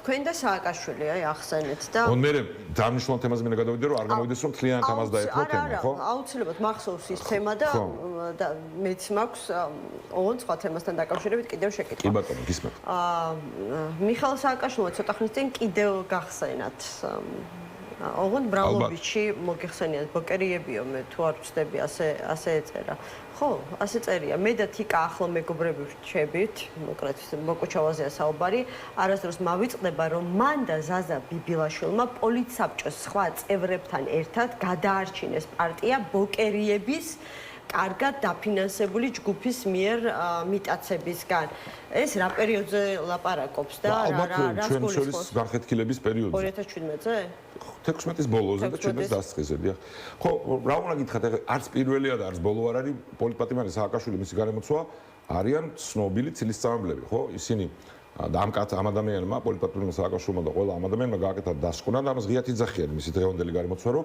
უნდა ხოცებს დავემსგავსოთ რომ მოვიგოთ და ამაშიც ბოლომდე ემსგავსებიან ცილისწამებად ალექს როლა არის ერთ-ერთი და ეხლა ნუ გადაარჩინესო ნუ რა ეთყობა გადარჩენილის ამ პოლიტიკურ ძალას მორალურად ვხედავთ ყველანი და ეხლა ამ შიდა ამ კატასტროფაში მორალურ შრომაშიც არიან ეძებენ ისევ რომ გარემტერი უნდა იყოს რომლის გარშემოც გაერთიანდებიან და რამოდენიმე კანდიდატურა ყავთ და ერთ-ერთი მე ვარ როგორც ყოველთვის და ეგ არ მიყვარს და ამის განხილვა საერთოდ გადარჩენილებისო ანუ მორალურად რა ვიცი აი თუ მოусმენთ მათ ერთმანეთზე რაც იძახიან გულისხმობ ერთ პოლიტიკურ ძალაში რა ქაოსიც ტრიალებს რა დონეზეც დავიდა ყველა თვალსაზრისით ის პოლიტიკური ძალა რომელიც ჩვენ უახლეს ისტორიაში დიდი როლი შეასრულა და სააკაშვილის ლიდერობით აი ყველა კრიტიკოსიც კი ვინც იტყვის და ყველა ჩვენი უმზარმაზარი ჩავარდნის მიუხედავად რომელზე საუბარიც მათ ნაცარზე დაყრათ მიაჩნია და მე აუცილებლად მიაჩნია ყოველთვის რომ გესმის რა იყო არასწორი აშკარად მაგრამ ჯამში მე რა თქმა უნდა მგონია არ შემიცვლია ეს აზრი რომ ვარდების რევოლუციამ და მას შემდეგ განხორციელებულმა ცვლილებებმა ქვეყანა უფსკრულის პირიდან მოატრიალა და შექმნა საფუძველი თანამედროვე სახელმწიფოებრიობის და მე მოხდა მშვიდობიანად არჩევნების გზით ხელისუფლების შეცვლა რაც აუცილებელია ამბავია ზოგადად ქვეყნისთვის ოღონდ ისე ხშირად ვიხსენებ ხოლმე მაგრამ კახაბედოქიძის ნათქვამს რომ ხელისუფლების შეცვლა არჩევნების გზით არის წინ გადადგმული ნაბიჯი ოღონდ ზოგჯერ წირო გადადგა ნაბიჯს შეიძლება ფუნას ჩაადგა ფეხი თქვა და ეს ბევრად უფრო დიდი ფუნა აღმოჩნდა ვიდრე მაშინაც კი ჩანდა ბევრი ჩვენთაგანისთვის და ტრაგიკულია რომ ამ ისტორიული მისიის შემსრულებელი პოლიტიკური გუნდის სახელი ვისაც დღეს ქვია და მისი ლიდერი ამ ვარდების რევოლუციის იდეალების ამ მოცანების ამ ფასეულობების ნაცვლად დღეს არის ოცნების პაროდია სააკაშვილი არის დღეს ოცნების შინაარსით ხო ცილისწამებით ეთნო-რელიგიური პოპულიზმით ამ ყველაფრით და ეს მათი განაცხადიც იყო და ღიად ისახია რომ ჩვენ რომ მოვუგოთ მათნაირები უნდა გავხდეთ. არა, ეს იყო ხაბეიშვილის განაცხადი თუ არა მარტო ხაბეიშვილის, მათ ყველას ეს დასკვნა სააკაშვილის ლიდერობით. წინააღმდეგობა არა მხოლოდ ამ რაღაცა იდეოლოგიურ საკითხებთან დაკავშირებით, არამედ საკადრო პოლიტიკასთან მიმართებაში ხომ ხედავთ რომ მიხეილ სააკაშვილის ასე ვთქვათ კანდიდატია თავმჯდომარეობის პოსტზე ნანუკა ჟორჟოლიანი, მაშინ როდესაც არსებობს სხვა ჯგუფები, რომლებსაც შესაძლებელია სხვა ფავორიტები ჰყავდეს. სრული მორალური კატასტროფაა ხო, რასაც იქ ხედავთ ერთმანეთს როგორც აფასებს ყველა ეს ხალხი. პარტიული დემოკრატია ქვია ამას. არა, დემოკრატია ქვია, როცა ნებისმიერ ფასოლობის გარშემო გაერთიანებულ ჯგუფს აქვს რაღაცა წყობრი წესები ურთიერთობის. და ეს არის უწესობის აპოთეოზი, რასაც ხედავთ წლებია სააკაშვილის მიერ ინსპირირებულს, ყველა დანარჩენი ფიგურა მასთან შედარებით ისტორიულად არ არის, ხო, მაგ კალიბრისა უდაოდ თან. და ამაშიც პასუხისმგებლობა მას ეკისრება, მას შექმნა ეს კლიმატი, რომელსაც მერე მედროები და ოპორტუნისტები მისდევენ და ერთმანეთს ეჯიბრებენ ერთმანეთის ჩაძირვაში, აი ამ ტალახში. ამას ხედავთ და ეს კარგი ზოგადად არ არის, იმიტომ რომ ამას მიაკრა საინფორმაციო ჟანგბადი, ხო, მთლიანად. თან ჩვენ გვქონდა ყოველას მორიგი მცდელობა, ხო, რომ სწორედ იმის გამო თუ რამხელა გამოწვევა ივანიშვილის რეჟიმი ქვეყნის სახელმწიფოებრებისთვის და სუვერენიტეტისთვის, რომ აი რა წარმოადგენს არ უნდა ვიყოთ, კიდევ ერთხელ ქონა მცდელობა მათი ჩართვით რაღაცაზე შეჯერების. დამეგობრების. არა ისე დავაზუსტებ, ისე არასწორად ეს მithome, დამეგობრება არ არის. ეს არის სწორედ იმიტომ, რომ ქვეყნის ინტერესი მოითხოვს, რა წარსული შეხედულებაც არ უნდა ქონდეს პერსონალურ წყენებზე, ხო მეასხარისხოვანია. თუ არის შესაძლებელი, რომ რაღაცა მომავლის ხედვაზე, ურთიერთობის წესებზე და სტრატეგიებზე შეჯერდე. ამას იმიტომ ვიძახი რომ გვაკრიტიკებენ რომ ხო იცოდეთ რომ ეგრე იქნებაო ზოგიერთი კაი ადამიანი მეუნება არა ამ რისკს როგორ არ ხედავდით ოღონ თუ არ გარისკავ რომ შანსს არ მიცემ ყველას ჩვენზე ხო არ არის დამოკიდებული ჩვენ ოპოზიციურ ალიანსმა შევიმუშავეთ ხედვა და წესები და შევთავაზებთ ყველას ვინც ინიციატორები ვიყავით რომ ვინც ამას იზიარებთ გჯერათ შემოგვიერთდით და ეს არ არის შერწყმა პარტიების ეს არ არის დამეგობრება პერსონალური ეს არის იმ ხედვაზე და წესებზე შეჯერება, რომელიც გააძლიერებს საზოგადოების ამოცანის შესრულებას. შანსს ამისი, რომ ივანიშვილის რეჟიმი დამარცხდეს და მერე ქვეყანა ამ ჭაობიდან გამოვიყაროთ. ეს არის ოპოზიციური ალიანსი, ეს განაცხადია და ეხლა როგორც ირკო ხო ხედავთ ამ ნიაღვარიდან რაღაცები ხო მოგდის რომ თურმე იმიტომ შემოსულა არავის არ უნდა თურმე არავის არ უნდა ბატონო გიგდა ეს მინდა ხა რისკით ნესრი სრული აბსურდია ხო და რატომ მოვიდნენ მაშინ თუ არავის არ უნდა მაშინ რატო მოაწერეს ხელი იმას რაზეც მეორე დღეს დაარღვიეს თქვენ ვერ ატყობდით მაინც აი ამ ორჭოფულ პოზიციას ამის გამო უარს ხوار ვიტყოდით ანუ პარტიის თავმჯდომარე მოდიოდა თქვენთან ხვდებოდათ აი ამ რაღაცა შეხვედრებში სამუშაო პროცესში მონაწილეობდა თანამოთა იცი რა არ მინდა მე ჩემი პარტიამ შემოვიდეს ამალიაში თქვენ ეხვეწებოდით რომ არა თინა შენი ჭირიმე აუცილებლად არა ისტორია ხდება თქვენი არავის არც არ ეხვეწება განაცხადი გაკეთდა რომ აი ეს არის რაც გვინდა ყველა აქტიურ პოლიტიკურ ძალას ვინც დათანხმდება და ვინც იტყვის რომ სწორია ეს გზა და თანახმავარ ამ ურთიერთობის წესებზე ტალახის როლაზე უარის თქმაზე მათ შორის წვავე თავდასხმებზეც კი კოორდინირებაზე პოზიციების თუ ეს შესაძლებელია კამათი კი არ არის გამორიცხული მაგრამ ზოგადად იქ დეტალურად არის გაწერილი ყველაფერი ხო და სტრატეგიაც და ურთიერთობის წესებიც ყველას უნდა მოვიდეს და ეს არ იყო არც ერთ პოლიტიკური ძალის გასაწყვეტი თუ რომელიმე პოლიტიკური ძალა იძახის რომ მე ვეთანხმები ამას რომ შენ ხელი კრა რომ არ გენდობი იმიტომ რომ წარსულში ესეთი იყავი ეგ არასწორი იქნებოდა უღოთ ეხლა გაირკვა ამ ურთიერთ გამოსვლიდან რომ ხო ჯეთ ყველანი წინააღმდეგები იყო ეს კომიკურია მაგრამ მე ირკვა რომ სააკაშვილმა დაგვაძალაო იმიტომ რომ არ დაუბრალებოდა ოღონდ ანუ ეს თარგმნა თუ რამენაირად შეიძლება არის რომ იმისთვის შემოვიდა რომ აერიათ საქმე და დისკრეტაცია მოეხდინათ იდეის სხვა ახსნა მე არ მაქვს იმიტომ რომ რაღაცაზე თანხმდები და მე მეორე დღიდანვე ხატოვნად რო თქვა იწებ ამაზე რთმას თან ის პოლიტიკური ძალა რომელიც ყველაზე მეტ საუბრობდა ერთიანობაზე და მათ შორის ერთიანობაზე არაადეკვატურზე ანუ სულ შერწყმაზე რაც არარეალისტური და არასწორი არის სრული შერწყმა კი არ ჭირდება ადამიანს სხვა პოლიტიკური შეხედულებები აქვს სამხედველობა და ყველა ეს არჩევანი უნდა არსებობდეს მაგრამ აი კოორდინირებაზე ერთიანი ამოცანისთვის. ანუ ხა დარწმუნებული ხართ რომ სააკაშვილი ალიანსში ასარევად შემოვიდა? ეხა კი არა დარწმუნებული უყურე როგორ მოიქცნენ და ამიტომ არის ეხა ალიანსის მიღმა. თვითონ დაიყენეს თავი ამის მიღმა, თქვენს რომ არც ერთ წესი ჩემს არც ერთ წესები არ არსებობს. და ეს ხალხი ვინც ალიანსში არის, მარტო მე კი არა, სხვა სპეტებზე სხვა ფიგურები ყველანი არიან მოღალატეები და ყველას ტალახი ესროლა და გაუგებარია, ანუ თუ ამ შეთანხმების მერე აი რა ასე ვთქვათ, აი რო იზოლაციაში არ აღმოჩნდეს, მიხეილ სააკაშვილს რომ შემოსულიყო, რაღაცა თავი მოეჩვენებინა რომ არ აღმოჩნდეს იზოლირებულია და მერე აურიოს საქმე და დააბრალოს სხვებს. სხვა ხსნა არა. და დააზიანოს, ნებისმიერი ადგილი, სადაც მას ერთპიროვნულ პოლიტიკურ კერპათან ლიდერად არ აღიარებენ, მისთვის არის მიუღებელი. და იმდენად მიუღებელია, რომ ივანიშვილის რეჟიმისთან დაპირისპირებასაც კი დააზიანებს, კი არა, ყველაფერს დააზიანებს თუ ეს არ მიიღო. ამის მაგალითი უკვე აი ეს ვითარება. კიდევ ერთხელ ყველამ უნდა ეს რიტორიკული კითხვა არ აქვს, რომ მე როგორ მაფასებს ვიღაცა აი მაყურებელს მიმართავ. რატო შეიძლება რომ ჯერ აი ჩემ თავს დავერი ჯერ დათანხმდე ალიანსში ყოფნაზე ახალთან და სხვა ყველა ჯგუფთან თავისუფლების მოედანთან, მელიასთან, ყველასთან. და ამას რომ დათანხმდები რამოდენიმე დღეში თქვა რომ ეს ხალხი არიან მტრეები, შეკრულები და ესენი. მაშინ 2 დღით ადრე და მათ შორის დათანხმდა იმაზე რომ ეგეთ რამეს აღარ იზავ. ხო და თვითონაც ახლა ეგ დიდი საიდუმლო არ არის, ამოლაპარაკებისას ყველაზე კაცად ითხოვდა რომ აი თავდასხმებზე უფრო მკაფიო ჩანაწერი იყოს, რომ არ იყოსო. აი კრიტიკაზეც კიო, თვითონ და მე კონკრეტულად ვინ ითხოვდა შეგიძლიათ ხო, მაგრამ ვინ აი არა როგორ არა ყველაფერს აქვს უკვე მნიშვნელობა, იმიტომ არანაირი ვინც არის პოლიტიკური ხელმძღვანელობა, ყოს პარტიის ვინც იყვნენ ახლა. მათ შორის პოლიტიკოს თავმჯდომარე იყო და თანამდებობის პირები ვინც არიან, ხო, ეს იყო მათი შენიშვნა. კაცრი ჩანაწერი, ანუ პირველივე ასეთ პრეცედენტზე იყოს, არ ვიცი, სასტიკის საყვედური პირად საქმეში. არა, ისევ არასწორად გესმის. ალიანსი არ არის რაღაცა ფორმალური იურიდიული გაერთიანება, ხო? რომ საყვედური იყოს რაღაცა. ეს არის განაცხადი. ან ამ მიმართულებს და ამ წესებს ეთანხმები და მაშინ ხარ ნაწილი და თუ არ ეთანხმები არ ხარ. რამე ის კი არ არსებობს, იმაში კი არ არის, გაყრის დოკუმენტი კი არ იქნება, სადმე გასაფორმებელი დაშორების, ხო? ისინი არ ამბობენ, რომ თქვენ თქვით, რომ თვითონ აღმოჩნდნენ ამ თავისი გადაწყვეტილებით ალიანსს მიღმა, მაგრამ დღეს, როდესაც ეკითხებიან მათ, არიან თუ არა, რჩებიან თუ არა ალიანსში, ისინი ამბობენ, რომ ალიანსში რჩებიან. გავიგე, აბსოლუტურად საზღვარი არა აქვს. ალიანსი რა არის? ალიანსი არის ის წესები, სადაც შევჯერდი და სტრატეგია. და ამ ორივეს უარყოფენ საჯაროდ, მე კი არ ვიძახი. ისინი უარყოფენ არანაირ წესებს ჩვენ არ ვემორჩილებითო.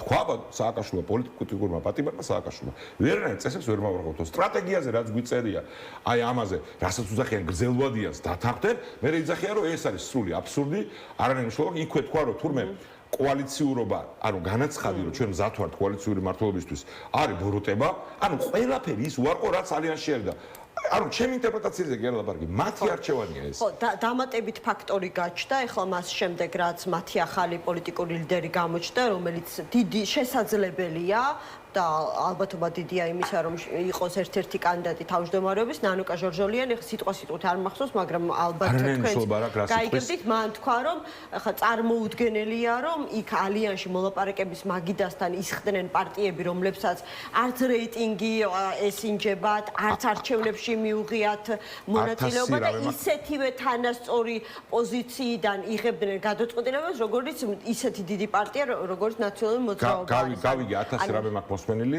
ოღონდ მინდა შეგახსენოთ, რომ ნაციონალური მოძრაობა პირველი ვისაც დაესხა თავს, იყო ყველაზე მკაფიოდ, იყო ის პოლიტიკური გაერთიანება, ვინც მასზე მეტი ხმა მიიღო იმ მანიპულირებული არჩევნების შედეგად, რასაც თვითონ მოყავთ არგუმენტად, ხო? თავად მოყავთ არგუმენტად.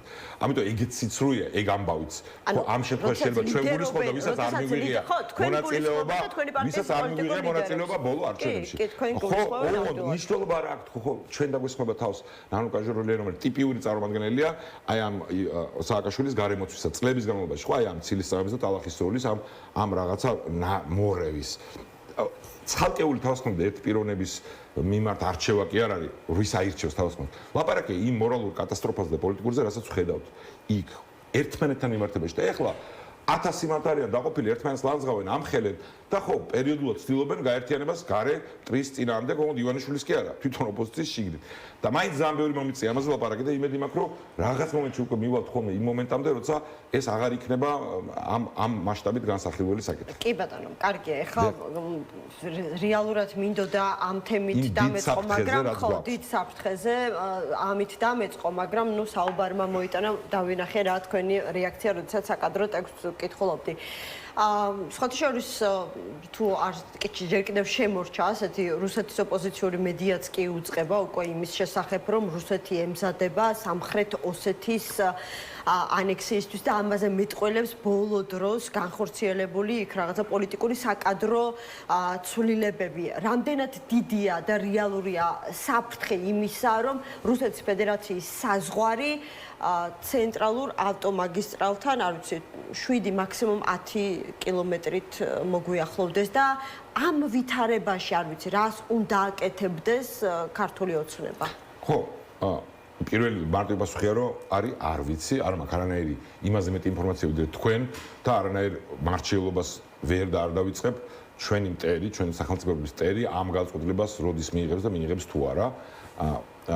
მე მგონია რომ სამწუხაროდ დღეს გვაქვს საოკუპაციო ხაზი უკვე იქ ხო, საფრთხის თვალსაზრისით, ეს საფრთხე მერე კი არ შეიქმნება თუ ეს აგრესიული ნაბიჯი გადადგეს პოლიტიკური და დიპლომატიური და არამედ დღეს უკვე გვაქვს ეს საფრთხე და ერთ-ერთი ყველაზე სწრაფი და მარტივი დასკვნა რაც საზოგადოება ყველამ უნდა გამოვიტანოთ აქედან არის თუ როგორი უტიფარი, სულელური, მავნებლური და მოღალატეობრივი ტყვილი იყო ივანიშვილის რეჟიმის მთელი ეს ქადაგება, დღეს აგრძელებენ რომ რუსეთთან დალაგება შესაძლებელია ისე, რომ ჩვენ სახელმწიფოებრიობას არ ერჩოდეს და მით უმეტეს ჩვენი მთლიანობა ქვეყნის აღდგეს და დეოკუპაცია მოახდინონ. ეს არის სრული სიცრუე საქართველოს დეოკუპაციას და ჩვენი სახელმწიფოებრიობის ამ საფრთხის განეიტრალებას ჩვენი სახელმწიფოებრიობისთვის ჭირდება საქართველოს სიძლიერე ქვეყნის შიგნით, თავდაცვის უნარიანობის ქვეყნის შიგნით ტრის ინფილტრაციის განეიტრალება, საყრდენის, მოკავშირეების ყველა რეგიონში და მსოფლიოში თავისუფალ სამყაროში, პირველ რიგში შეერთებული შტატების და მთლიან დასავლეთის და გაერთიანებული სამეფოს და ევროპის ჩათვლით ეს გვჭირდება და გვჭირდება რუსეთის მარცხი. რუსეთის მარცხის მომენტში, რომელიც აუცილებლად დადგება, მე არ მაქვს არანაირი თარიღი, მაგრამ ეს მოხდება ბევრი ფაქტორის შედეგად. ჩვენ უნდა ვიყოთ იმ ფორმაში, რომ ამ მომენტით ლეგიტიმურად ვისარგებლოთ და გავანეიტრალოთ ქვეყნის შიგნით მათ მიერ შექმნილი საფრთხეები და მოახდინოთ ქვეყნის გამთლიანება. ეს არის ჩვენი ეროვნული ამოცანა და ივანიშვილის რეჟიმი ამ ეროვნული ამოცანის საპირისპიროდ მოქმედებს ყველა საკითხში. ხო, მაგრამ ეს გრძელვადიანი ამოცანა, ანუ საფრთხე რეალურია ახლა და ამ თავს. ხო, ეგ ჩვენზე ამ წამს არ არის დამოკიდებული. ივანიშვილის რეჟიმმა უკვე გადადგა ის ნაბიჯები, რომელმაც ჩვენ მოვგაცია საერთაშორისო იზოლაციაში, ანუ რუსეთისთვის ფაქტორი არ არის საქართველოსთან მიმართებაში რას იზავს მის სხვა ფრონტებზე დაპირისპირებისას.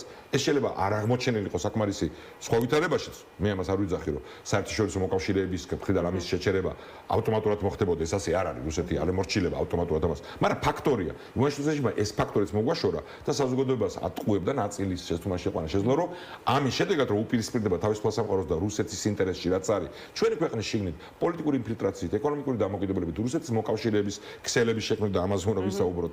ხო, რომ ამითი მათ გულს მოიგებს და რუსეთთან დავაგდებით ისე რომ სახელმწიფოებრიობას საფრთხეს აღარ შეუქმნის რუსეთი და უფრო მეტიც იძახდე რომ აი თუ ნახავთ სოციალურ ქსელებში მათი პროქსების და ანუ მათი ჩამნაცვლებელი ანუ პირდაპირ შეიძლება პოლიტიკურ ფიგურას არ ეთქვა ნახევრად თქვა რომ აი ეხა ნახე როგორ ალაგებს ივანიშვილი აფხაზეთ და ცხინვალისები რომ დაგვიბრუნონ არ გინდათ რომ დაგვიბრუნონ რუსეთთან თუ არ დავაგდით როგორ დაგიბრუნდებათ აი ამ სპეკულირება ხო გაგიეთ ბევრჯერ ანუ ეს ხალხი ატყუებდა ხალხს თითქოს ძირი ჩვენი პრობლემის არის რომ რაღაცა ჩვენ ვაწყენიათ რუსეთს და იყო შესაძლებელი დაალაგება ისე და ეხლაც არის და ატყუებდნენ ხალხს არ ევნებოდნენ იმ სიმართლეს რომ რუსეთისთვის დღეს როგორიც არის რუსეთი სანამ ის დამარცხდება სანამ იქ რამე ტრანსფორმაცია მოხდება რაც არ ვიცი როდის იქნება ზუსტად მაგრამ მისაღებია საქართველოს წარმატებული სახელმწიფოებრიობა ამაშია სიმართლე რუსეთი ერჩის ყველა მისი მეზობლის მაგრამ ამ შემთხვევაში საქართველოს სახელმწიფოებრიობას მისთვის მიუღებელია ეს იმიტომ რომ ეს არის ბარიერი იმ ამოცანაზე რაც პუტინს და მთელ პოლიტიკურ კლასს რუსეთს გაცხადებული აქვს წლებია რომ საბჭოთა იმპერია უნდა აღადგინონ და მსოფლიოში სიომში რომ დამარცხდნენ ამერიკასთან დასავლეთთან რევანში უნდა აიღონ და ამაში ჩვენი განადგურება ყველა ეტაპზე როცა მაქსიმალურ კომპრომისით არქვია მაგას მაქსიმალურ კაპიტულაციაზე წავიდა ან მოუწია წასვლა საქართველოს ხელისუფლებას წარსულში ხო აი მაგ შევარანის ხელისუფლებას ხო არა მარტო დესტეს შევიდა რუსეთისთვის სასურველი ვინც უთხრეს იმის დანიშვნა მოუწია უშუალობის ministrად იგორ გიორგაძე და სხვა ძალოვან პოზიციებზე ხო არის მეტი რა უნდა იქნა არანაირი არის ნატოს და ევროკავშირის გაფართოების საკითხი საერთოდ არც კი არსებობდა საერთოდ აი წარმოიდგინეთ რა მოყვა მას რამოდენიმე თვეში ვიზეთს დააძალეს და ვიზეთს უთხრეს და ვინც დანიშნა ის აფეთქებდა მას ანუ ჩვენივე ისტორიიდან გაკვეთილი ხო ვისწავლოთ თავი დავანებოთ სხვებს ხო ესეც არის მაგის მაგალითი ხო და მით უმეტეს სწორედ აქ ჩნდება შეკითხვა რომ აი ასეთი ნეიტრალიტეტის პოლიტიკური თვალსაზრისით საქართველოს არ არის ნეიტრალიტეტი ეგ არის რუსეთის სასარგებლოს ნაბიჯები რომელიც გვასუსტებს ჩვენ მით უმეტეს რატომ უნდა ჭირდებოდეს რუსეთს ახლა საქართველოსთან მიმართებაში ასეთ გამწვავებაზე წასვლა არა იმიტომ რომ ჩვენ ხა ვერ ამოვიწყდით რატო დაჭირდათ რომ იანუკოვიჩის-ნაირ ლიდერი რო ყავდათ უკრაინაში, რომელმაც ბაზა მიცა გაუგზავნა დრო, რომელმაც ნატოზე თქვა უარი დეკლარაციულად, რომელმაც ენერგეტიკაში თქვა და რატომ მოთხოვეს, რომ ეხა შენ წევრობაზე კი არა. თავისუფალ ვაჭრობაზე უნდა თქვა უარი უკრაინასთან, ევროპასთან და უვიზო მიმოსვლის შანსი უნდა მოუსპო შენ უკრაინელებს. შევარდნაც მაგით ხო მოვიყვანთ, რატო აფეთქებდა შევარდნას, რომელმაც დაუნიშნა ყველა. ხო? ახლა რაღაცას მოიგონებენ, იმიტომ რომ მაინც ბოლომდე რაღაცა უნდაო სახელმწიფოებრიობაო. ხო, სახელმწიფოებრიობის განადგურება უნდათ. ეხლა ტაქტიკურად როდის შეიძლება რომ მიიღონ გადაწყვეტილება რომ ესათვის აგრესიული ნაბიჯი გადადგან, ეგ არ ვიცი, მაგრამ არც ის ეს არსებითად ჩვენ ამოცანას და როგორ უნდა იყოს ჩვენი სტრატეგია. ჩვენი სტრატეგია უნდა იყოს ქვეყნის შიგნით ფორმაში ყოფნა, რომ არ მოგვივიდეს იგივე რაც მოგვივიდა ჩვენ და უკრაინას ნაწილობრივ მისი პოლიტიკური მაშინდელი ხელისუფლების გამო 90-იანებში, რომ რუსეთი რომ დასუსტდა, ჩვენ ისე იმდენად არ ვიყავით ფორმაში, რომ სრულფასოვნად ვერ ვისარგებლეთ და სრულფასოვნად ისარგებლეს ლიტველებმა, ესტონელებმა, ლატვიელებმა, პოლონელებმა და ამიტომ არიან ჩვენზე ბევრად უფრო დაცულები დღეს. თქვენ თქვით რომ ასე ვთქვათ რუსეთის პარტნიორებთან ალაგებენო ურთიერთობებსო ქართულ ოცნებასთან მიმართებაში ახსენეთ და ამაზე მინდა საუბარიო. დიახ, იმიტომ რომ დღეს ვნახე ერთ-ერთი სპიკერის ივანიშვილის რეჟიმის წილოსანის განცხადება, რომელსაც დაუსვეს კითხვა ირანის ინფილტრაციასთან დაკავშირებით. ყველა მიცის ვინც გაეცნო ამას და ჩვენ ვნახეთ კადრები, ხო, სადაც უცხო ქვეყნის თან როგორი რეჟიმის ირანის აიათოლების რეჟიმის ლიდერების, პოლიტიკური ლიდერების კულტი არის ჩვენივე ქვეყანაში ნაწილის მხრიდან ჩვენი მოქალაქეების არ მარტო ქვემო ქართლში, არამედ თბილისშიც ხო ნახეთ ხო და ამაზე კითხეს რომ ამაში საფრთხეს თუ არ ხედავთ ხო ამ ქსელში ალ-მუსტაფას უნივერსიტეტში იმ ქსელში და იქ მარტო ერთ ალ-მუსტაფას უნივერსიტეტი კი არა მთელი ქსელები რომელიც დაკავშირებულია პირდაპირ ირანის ხელისუფლებასთან ამ აიათოლების ხელისუფლებასთან სადაც არიან ფიგურები ვინც დაკავშირებულია საერთაშორისო ტერორიზმთან პირდაპირ და ეს ხამენაი რომლის აი ფოტოს გავცელდა ხო არის ადამიანი ვინც აი 7 ოქტომბერზე თქვა რომ მადლობას უხდი ყველას ვინც ხალხი ამოხოცაო ხო როცა აი ქალები რომ მიხვდეთ სისასტიკეს საკუთარ მოქალაქეებს მიმართ როგორც იქცევიან და ყველა ქვეყანა სადაც ასეთ ამ რეჟიმის გავლენა პოლიტიკური უბედურებას გადაეყარა ხო ლიბანი სირია და ამაზე ეკითხებიან აიძახის რომ როგორ შემოატრიალა და ეს მე სხვებისგანაც მოვისმენდა ძალიან დიდი უსამართლობა უტიფრობა ამ შემთხვევაში და არასტორია დაანებეთ თავი ამ ხალხს ნუახტენს შუღლის გაღვივებასო ჩვენ აზერბაიჯანულ ქართველებზე იძახის და მიეცეთ ხალხს საშუალება რწმენის თავისუფლება ქონდეს და რელიგიის თავისუფლებაო ეს არის უტიფარი სიცრუე არავინ რა თქმა უნდა ჩვენგან ვინც ამას ვაკრიტიკებდა და ჩვენ ფედერალისტები ამაზე ვსაუბრობთ ძალიან დიდი ხანია და სამწუხაროდ ტელემედიამ ამას აიგნორებდა და ძალიან დიდი ხანი ჩემს გაუგებრა მიზეზების გამო რა თქმა უნდა მთელ აზერბაიჯანულ ქართველების თემს რა თქმა უნდა არ ვიხებით კიდევ უკაი რომ ის არც არის ეგრე რომ იქ უმრავლესობა ასეთი იყოს და რა თქმა უნდა რელიგიის თავისუფლება არაფერს შუაში არ არის აქ და არც ერთი რიტუალი რელიგიური ჩვენი მუსლიმი თანამოქალაქეების მაგრამ იმ ქვეყნის გავლენის გავრცელება პირდაპირ ქსელი დოკუმენტირებული გვაქვს ეს რომელიც უბედურებას აკრეფს გამოყავს რეალურად ხო და რომლებიც გამოდიან ქუჩაში და იძახიან რომ აიათოლა ყველა შენ ბრძანებას შევასრულებ და ეს უტიფარი ეს ქალბატონი ამ შემთხვევაში მან ფრიანთ რეჟიმი იძახს რომ ეს უცხო გავლენებიო გაანეიტრალაო ჩვენმა კანონმაო რომ მივიღეთო ეს გამჭვირვალობისო ანუ დანიაში და შვედეთში ფანდრაიზინგს რო ეწევა ქართველი რომელიღაც სამოქალაქო ჯგუფი ბავშვების უფლებების დასაცავად ან თუნდაც პოლიტიკური თავისუფლების სიტყვის თავისუფლების და საარჩევნო უფლებების და კრიტიკულია ხელისუფლების მიმართ აი დანიიდან რომ ფულს აი რაც თავისუფლებას მოყოლში შეულებრივია ეგ ყოფილა საფრთხე მაგას ანეიტრალებენ და ალ-მუსტაფას უნივერსიტეტზე რომ ფული შემოდის და ილია უნივერსიტეტი არის საფრთხე ავტორიზაცია არ აქვს გავლენიო მით უარესი ანუ ავტორიზაცია გავლენა აქვს და ფუნქციონირებს ეს ქსელი და ფული შემოდის და მან პრობლემას ვერ ხედავენ ილიაოს უნივერსიტეტში პრობლემას ხედავენ ის სამჭედლოა და ეს თურმე ანუ პირდაპირ კავშირი ხალხი რომელიც ეხება პირდაპირ სხვა ქვეყნის პოლიტიკურ ლიდერს ვემორჩილები თან როგორ პოლიტიკურ ლიდერს ხო ამ იმაზე ხო არა ლაპარაკი რამე სხვა რო ვიგონებთ ხო იმ უტიფრობაზე აღარ ვიძახი რაღაცა ექსტრო შემოგთავაზა ამ ქვეყნის ელჩმა შაჰაბაზის იუბილეს გადახდა აქ და ხო ანუ თან კავშირთან პირდაპირ დაგვემუქრა რომ წესიერად მოიქეცით თუ არა შიგნით აგიფეთქდებათ ვითარებაო და ეს უტიფრები დღეს ველაპარაკებიან იმაზე რომ აქ რანაირ პრობლემა არ არის და თან ცდილობენ თვითონ მოგვაწეპონ იარლიღი ეთნიკური ვითომ შიდა და რელიგიური შუღლის გაყოლით სამწუხაროდ ნაწილი სამოქალაქო სექტორშიც ამ ჩვენი აზერბაიჯანის ქართველების თემის ამას აყვა და მინდა ვისარგებლო ამით არავის შუაში არ არის არც არავის წვერის თავისუფლება და უტიფრობა ეს რეჟიმი რომელმაც დღიდან მოსვლისას სწორედ რელიგიური და ეთნიკური წარმომავლობის ნიშნით შუღლის თესვა დაიწყო ყველას გვახსოვს ხო ღორისთავი რომ მიაჭედეს მათი ორგანიზაციის წარმომადგენელი იყო პირდაპირ ქართული ოცნების სხვა ყველაფერიც არ დავიხსენო ჩვენ ამაზე კი ვლაპარაკობთ პირველ რიგში ეს ჩვენი ქართული აზერბაიჯანელის თემი არის ყველაზე დიდი საფრთხის წინაშე ამ ინფილტრაციის შედეგად და ყველა ვინც დღეს ჩვენ გვაკრიტიკებს პოლიტიკურ ძალებს ფედერალისტებს ვინც ამაზე დიდი ხანია საუბრობთ რომ ნუ ახდენ დემონიზებას ხო ხალხო დემონიზებას კი არ ვახდენ რეალური საფრთხეს ვლაპარაკობთ უცხო ქვეყნის გავლენის და თქვენ პირველები უნდა ვიყოთ ვინც ამაზე ხმას აიმაღლებთ მაგრამ ეს თავარი ჩვენი გზავნილი იმ ხალხის წინამდე კი არ არის ვინც მსხვერპლი შეიძლება გახდეს ამ ინფილტრაციის არის ამ რეჟიმის ივანიშვილის რეჟიმის და მე ყველას თხოვ რომ ამას მიაქციოს ყურადღება არ არის აუცილებელი უბედურება მოხდეს და მეერე დავიწყოთ ფიქრი სანამ სანამ უმძიმესი შედეგების წინაშე დავდგებით და არაფერს ვერ შედარდი არც ამერიკის ინტერესი არც ისრაელის რომელიც ორივე ძალიან მნიშვნელოვანი ქვეყანაა ჩვენთვის მაგრამ ეგ საერთოდ გვერდზე უნდა გავედოთ და ვინც გვეუბნება რომ სიფრთხილეს ვიჩენთ ირანის მიმართო თუ სიფრთხილეს იჩენთ მეგობრებო და საშიშია გვეუბნებიან მით უმეტეს ასეთ საშიშ ქვეყანას შენი ქვეყნის შიგნით რატო აქნაირებ პლაცდარმს მადლობა თქვენ მადლობა გიგაბოკერიას პარტია ფედერალისტების ლიდერი იყო ჩვენი გადაცემის სტუმარი ამასობაში ევროპის საბჭოს საპარლამენტო ასამბლეამ საქართველოსთან დაკავშირებით რეზოლუცია მიიღო 83 დეპუტატმა მხარი დაუჭირა 5 წავიდა წინააღმდეგი 4-მა თავი შეიკავა რეზოლუციის პროექტში ნათქვამია რომ საქართველოს დემოკრატიული უკუსლა განუწყვეტლივ გრძელდება ისევე როგორც გრძელდება სამოქალაქო საზოგადოების პოლიტიკური ოპოზიციისა და განსხვავებული აზრის წინააღმდეგ მიმართული ზეწოლა დოკუმენტის თანახმად ასამბლეის არც ერთი სასწრაფოდ შესასრულებული რეკომენდაცია არ არის გათვალისწინებული ირაკლი პავლენიშვილი ნაციონალური მოძრაობის გენერალური მდივნის მოადგილე შემოგვიერთდა მოგესალმებით მადლობა გადაცემაში მონაწილეობისთვის როგორც ვიცით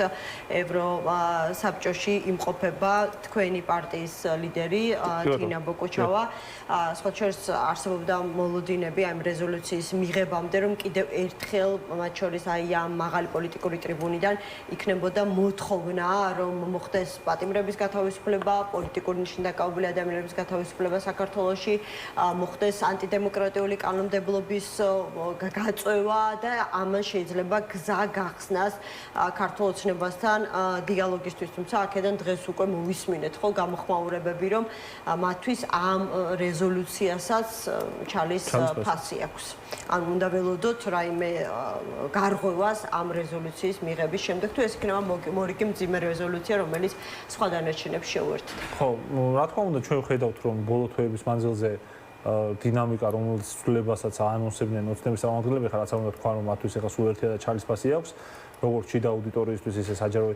საჯარო გამოსვლების დროსაც ისინი არაერთხელ ამბობდნენ რომ თურმე რაღაც გადაივლიდა ის წლიხი რომელიც ასეთი გამძაფრებული იყო ივანიშვილზე და მის რეჟიმზე თუმცა ეს არ მოხდა არ მოხდება იმიტომ რომ შეუძლებელია დასავლურ სამყაროში რაღაც შეეჩვიონ ავტორიტარიზმს შეეგუონ და მოეწონოთ ავტორიტარიზმი ხო მით უმეტეს როცა ჩვენ აღვქვამენ როგორც ევროპის ნაწილს და ამოვერო ლისაბონიდან თბილისამდე ევროპა ჩვენგან ითხოვენ იმას რასაც ითხოვენ ევროპული სახელმწიფოებისგან ეს განსხვავება რა ხშირად როცა გაოცებას გამოხატავენ ხომ ეს რაღაც ფსევდო გაოცებას იმенно ძალიან კარგად იციან ხომ ყობახიძემაც და მისი გუნდის წევრებმაც მათ ძალიან ბევრჯერ გაუვლიათ ეს საკითხი მათ შორის დასავლურ პარტნიორებთან თავის დროზე როდესაც დიდი პროდასავლელები იყვნენ რომ იციან რომ რა თქმა უნდა ეხლა საქართველოს არ აგიხვამენ ისე როგორც შუააზიურ სახელმწიფოებს ხო ეხლა არაფერი პრობლემა არ გვაქვს შუააზიურ სახელმწიფოებთან ჩვენ პარტნიორები არიან მაგალითად და მეგობრები არიან ხო და მათ შორის სავაჭრო კუთხითაც კარგი ურთიერთობები გვაქვს მაგრამ იქ უბრალოდ სხვანაირი მიდგომები არსებობს სხვანაირი საზოგადოება სხვანაირი პოლიტიკური სისტემაა და იქ ხალხი არ არის ამ სისტემის წინააღმდეგი ასე ვთქვა და საქართველოში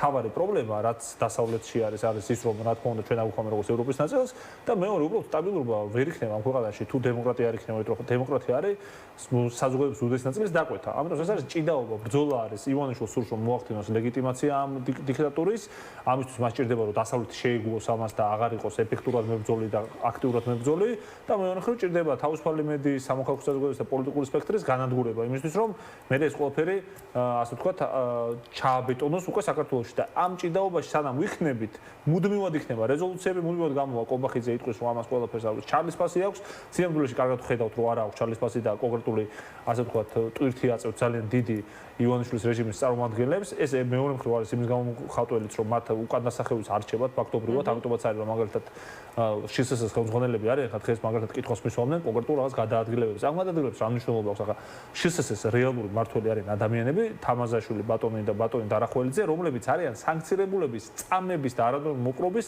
ორგანიზების ბრალდები და წარმოგიდგენთ ეს ხალხი სანამ არის დე-ფაქტო თუ არ არის დე-ფაქტო რამჟღავნების ხელისუფლებაში შსს-ის ხელმძღვანელი ხა იქ რა უნდა შეიცვალოს ხო ასე გახლავთ ყველა შემთხვევაში ანუ გაგრძელდება საერთაშორისო წნეხი გაგრძელდება შიდა წნეხი და ვისი აჯობებს ამაში ვართ ეხა ჩვენ ყობახიძე და ივანიშვილი ამ თავისი ჭყალებში გაუტეხელი სრული დიქტატურა დააჩააბეტონა და ამყარონ თუ თავისუფალი ქართული საზოგადოების ბრძოლა პირველ რიგში და რა თქმა უნდა საერთაშორისო პარტნიორების ხალხდაჭერა იმ დროს რა თქმა უნდა, რო არ ვიბრძოდეთ ჩვენ, არც იქნებოდა მუდმივად აქტუალური საქართველოს საკითხი და მუდმივად რეზოლუციებიც არ იქნებოდა და ამ ბრძოლაში რომ რა ვიცი, სრულფასოვნად ჩაერთოთ, ან ჩაერთოთ ისეთ პოლიტიკურ ფორმაში, როგორც თქვენ გინდათ, ჯერ ის კრიზისი უნდა დაძლიოთ, რომელზეც სულ უფრო ღიად საუბრობენ თქვენი ლიდერები, მათ შორის მიხეილ სააკაშვილი, რომელმაც თქვა, რომ აი ნაციონალური მოძრაობა ახლა ისეთი დასუსტებულია, როგორიც არასდროს არ ყოფილა და მოკლედ ეს დაანონსებული ცვლილებებიც ამ ყველაფერს ემსახურება. სხვა შორის ნიკა გვარამიას ერთ-ერთი ბოლო პოსტი იყო ნაციონალურ მოძრაობასთან დაკავშირებით. მოკლედ მეგობრებო, არავის გვაინტერესებთო, 6-ნი ხართ და 7 დაჯგუფება გაქვთ, რაში გჭირდება დამატებით ჩარევა ჩამოსაშლელად ან ამომრჩევლის წასართმევად, არ დაგეხმარებით საკუთარი თავის ჩვენს ხარჯზე გადარჩენაში და არ აყვებით, თავად მოახერხეთ თუ შეგიძლიათ, არადა გადაიტან საქართველოს უთქვენობასო. ანუ რა ვიცი, აი რა გამოხმაურება მოხყვებოდა თქვენი მხრიდან, აი ამ ესეც ერთ-ერთი საპასუხო რეაქცია იყო ბუნებრივია მისი მიხეილ სააკაშვილის ერთ-ერთ განცხადებაზე, სადაც ბიზნეს პროექტი უწოდა მათ შორის გვარამიას პარტიას. ჩვენ ვსაუბრობთ სიტუაციაზე, სადაც ნაციონალურ მოძრაობას კი არა, ზოგადად ამ ქვეყანას პოლიტიკური სისტემა არის მძიმე კრიზისში. არ არსებობს პოლიტიკური ორგანიზმი, რომელიც კრიზისში არ იყოს. ვერ იქნება ხა ახლა კარგად და მაგრად როგორ უნდა იყოს, არ ვიცი, ხა როცა ლიდერები დაკავებულები არიან და ყველანაირი ტიპის საპარლამენტო ცხოვრება კი არა, რეალური აი ჩვეულებრივი ნახევრად დემოკრატიული ცხოვრებაც კი არის გაუქმებული და განადგურებული და დაკადაღებული ამდენი ადამიანი და ასეთი ბრძოლა მიმდინარეობს, კარგ ფორმაში ვერ იქნება, ეგ არის ავტორიტარიზმის დამახასიათებელი თვისება, რომ ამ ეტაპზე შეუძლებელია როგორც ასეთი პარტიული ორგანიზმი იყოს ძალიან ძლიერი, ხო? გამომდინარე იმ ტექნიკური მათ შორის ასე ვთქვათ გარემოებიდან რაც არსებობს, მაგრამ მე ასევე ვიტყოდი პირდაპირ რომ ნაციონალურ მოძრაობას ახლა აქვს ძალიან დიდი ისტორიული შანსი, იმიტომ რომ ძალიან ბევრმა ადამიანმა სხვანაირად გადააფასა ყველაფერი, უფრო მეტად გამოჩნდა ვინ არის მთავარი ოპონენტი ივანიშვილის და ოცნების, უფრო მეტად გამოჩნდა მათ შორის ის ღვაწლი, რაც ხონდა ნაციონალურ მოძრაობას და მიხეილ სააკაშვილის 2003-2012 წლებში, ამიტომ მე ძალიან ოპტიმისტურად ვარ განწყობილი და მიუხედავად იმისა, რომ არსებობს ობიექტური სუბიექტური გარემოებები, რაც მათ შორის შევა რაღაც კრიზისულ და პრობლემურ თავი და მეორე ხარისხოვანი ოპონენტი ივანიშვილის რას ნიშნავს? აი შეგიძლიათ დამიზუსტოთ. კი, გამარტო. აი ნახეთ როგორ არის. თავარი და არამთავარი. თავარი და დამხმარე. აი არა, გამარტო, ხო, არ ვიცი, ხება თუ არ დაგამოვფილოთ თქვენ ან სხვა, მაგრამ მარტო დავხსნი. ნაციონალურ მოძრაობას და მიხეილ სააკაშვილს წლების მანძილზე რა თქმა უნდა უწევდა დისკრედიტაციის ტალღების, ასე ვთქვათ, გაძლებაც, მაგრამ მათ შორის ერთი ძალიან მნიშვნელოვანი რაღაც გამოჩნდა ჩემი აზრით, რომ ყველაზე უკომპრომისო მებრძოლი ივანიშვილის რეჟიმთან გაუტეხელი გუნდი, რომელიც მათ შორის არც ერთ ფორმატში არ ყოფილა ივანიშვილის თამაშის მოთამაშე არც ერთხელ, არის ნაციონალურ მოძრაობა და მიხეილ სააკაშვილი, ხო? ეს არის ცალსახა ფაქტი. ხო და რაში გამოჩნდა? ანუ თქვენ საუბრობთ გითხარით ბოლო წლების მანძილზე რაშიც გამოჩნდა, რომ არასოდეს არ ის ხალხი ვინც დარჩა, არ წავიდა, ვინც ყოველთვის იდგა სწორ პოზიციაზე, ვინც მათ შორის თუ იყო ბოიკოტი, მართლა ბოიკოტში იყო, თუ წინააღმდეგობა იყო, მართლა წინააღმდეგობაში იყო, ჩვენ მინახავს სხვა პოლიტიკური აქტორებისგან არაერთხელ გატეხილი სიტყვა, მათ შორის არათანმიმდევრული პოლიტიკური ნაბიჯები და ამ შემთხვევაში ნაციონალურ მოძრაობა ამით არის გამორჩეული, ამიტომაც არის იდეალისტების გუნდი, ამიტომაც არის ყველაზე შეუდრეკელი მებრძოლი და საპირწონეთ ამ შემთხვევაში საუბრობთ გვარამიას პოსტიდან დავიწყე და შესაბამისად მომყავს ის პარტიები, რომლებიც არიან ალიანსში, ანუ როდესაც შედარება კეთდება მათ შორის მეც რა არ ვაპირებ მართლა მუდმივად ამ თემას საუბარს ხალხი მართლა დაიღალა ეხლა რა ვიცი 1000-ჯერ გაიგეს ჩვენი პოზიცია. მაშინ და დასვათ წერტილი, მაგრამ თქვენ მრავალ წერტილი გაქვთ ალიანსში ყოფნა არ ყოფნასთან დაკავშირებით. აგერ გიგაბუკერია იყო თქვენამდე და მათ თქვენს რომ რაღაცა ფორმალური გაერთიანება კი არ არის ეს ალიანსი, ანუ თუ ამ წესებს არ ექვემდებარები, ესე იგი თავისთავად თავს აყენებ ამ ალიანსს მიღმა, მაგრამ თქვენ ვერაფრით ვერ გათქმევინეთ რომ ალიანსი დატოვეთ. ანუ წესებს მიღმა ეს ხალხი მაშინ ჩვენ უნდა დავუშვათ მარტო ალიანსში და ყველა დანარჩენი წევრები ვინც არიან, მაშინ მათ უნდა დატოვონ. ხო, ალიანსი ანუ ყველაზე ვერ ვიტყვი ალბათ, მაგრამ ნუ ბევრმა უпроსტულად ხო უნდა დატოვოს ალიანსი. არ ყველაზე არასოდეს ვთქვი. რამდენიმე პარტიამ უნდა დატოვოს მაშინ ხო ალიანსი, იმიტომ რომ თავდასხმების ინიციატორები და პიროვნული თავდასხმების ავტორები ისინი იყვნენ. ხა ჩვენი დღის წესრიგი არასოდეს არ ყოფილა, ასე ვთქვათ, სხვაზე თავდასხმა. პირველი სააკაშვილის პოსტი მიხეილ სააკაშვილი არის. სადაც როგორ დასხმია? პოზიცია არ ქონდეს ადამიანს. პირდაპირ იყო, ხო არ მესმის. ნიკა მელიაზე პირდაპირ, ანუ პირველი პოსტი მიხელ სააკაშვილის ნიკა მელიასთან მიმართებაში არ გახსოვთ?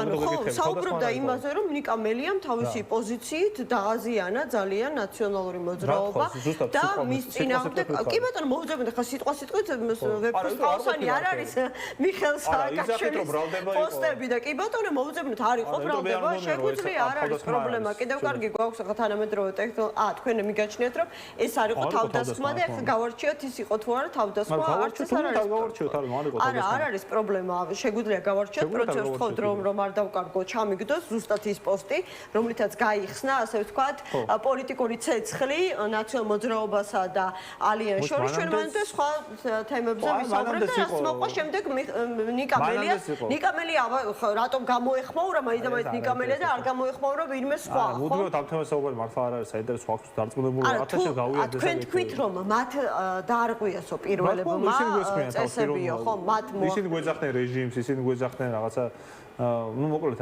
ჩვენ ნახეთ პოლიტიკურად შეიძლება განსხვავებული აზრი ქონდეს ეს არ გახავთ თავდასხმა მაგრამ იმის თუ იმის უზია ქონდეს გუნდა რომ ამიტომ არ გინდოდათ ამ ალიანსში გაწევრიანება ამ სხვა პარტიას შორის ვის არ უნდა რა ვიცი ნანუკა ჟორჟოლიანი ამბობს რომ თინა ბოკოჩავა ამბობს რომ მას არ უნდა და ნანუკა ჟორჟოლიანი ამბობს რომ არც მაშინ იყო მომხრე და როდესაც გახდება ხარდანჭერი ხო იყო ყოველთვის და ახლა ბევრს არ უნდა გასაგები კი ბატონო როგორც ხარდამჭერი მას არ უნდა და თქვენ გინდოდათ აი გეკითხებით პირად თქვენ გინდოდათ ამ ალიანსში ყოფნა თავდაპირველ ეტაპზე ვფიქრობდი რომ აჯობებდა ყოფილიყავით ალიანსში რომელ თავდაპირველ ეტაპზე აი სულ თავიდან როცა იყო გადაწყვეტილება მიღებული მაგ დროს მეც ვიყავი და მე შეგეცვალოთ პოზიცია არა თავიდან მარტივი მიზეზი იყო ტაქტიკური მიზეზები რაც არსებობდა იყო ტექნიკური ტაქტიკური სტრატეგიული მიზეზები ხო გასაგები იყო სხვა პოლიტიკური აქტორებთან ჩვენი ბევრი განმასხვავებელი ნიშანი მაგრამ ფაქტი იყო ასევე ის რომ ვიყავით წინააღმდეგობაში მათ შორის გენერალური ხაზი ჰქონდა არჩეული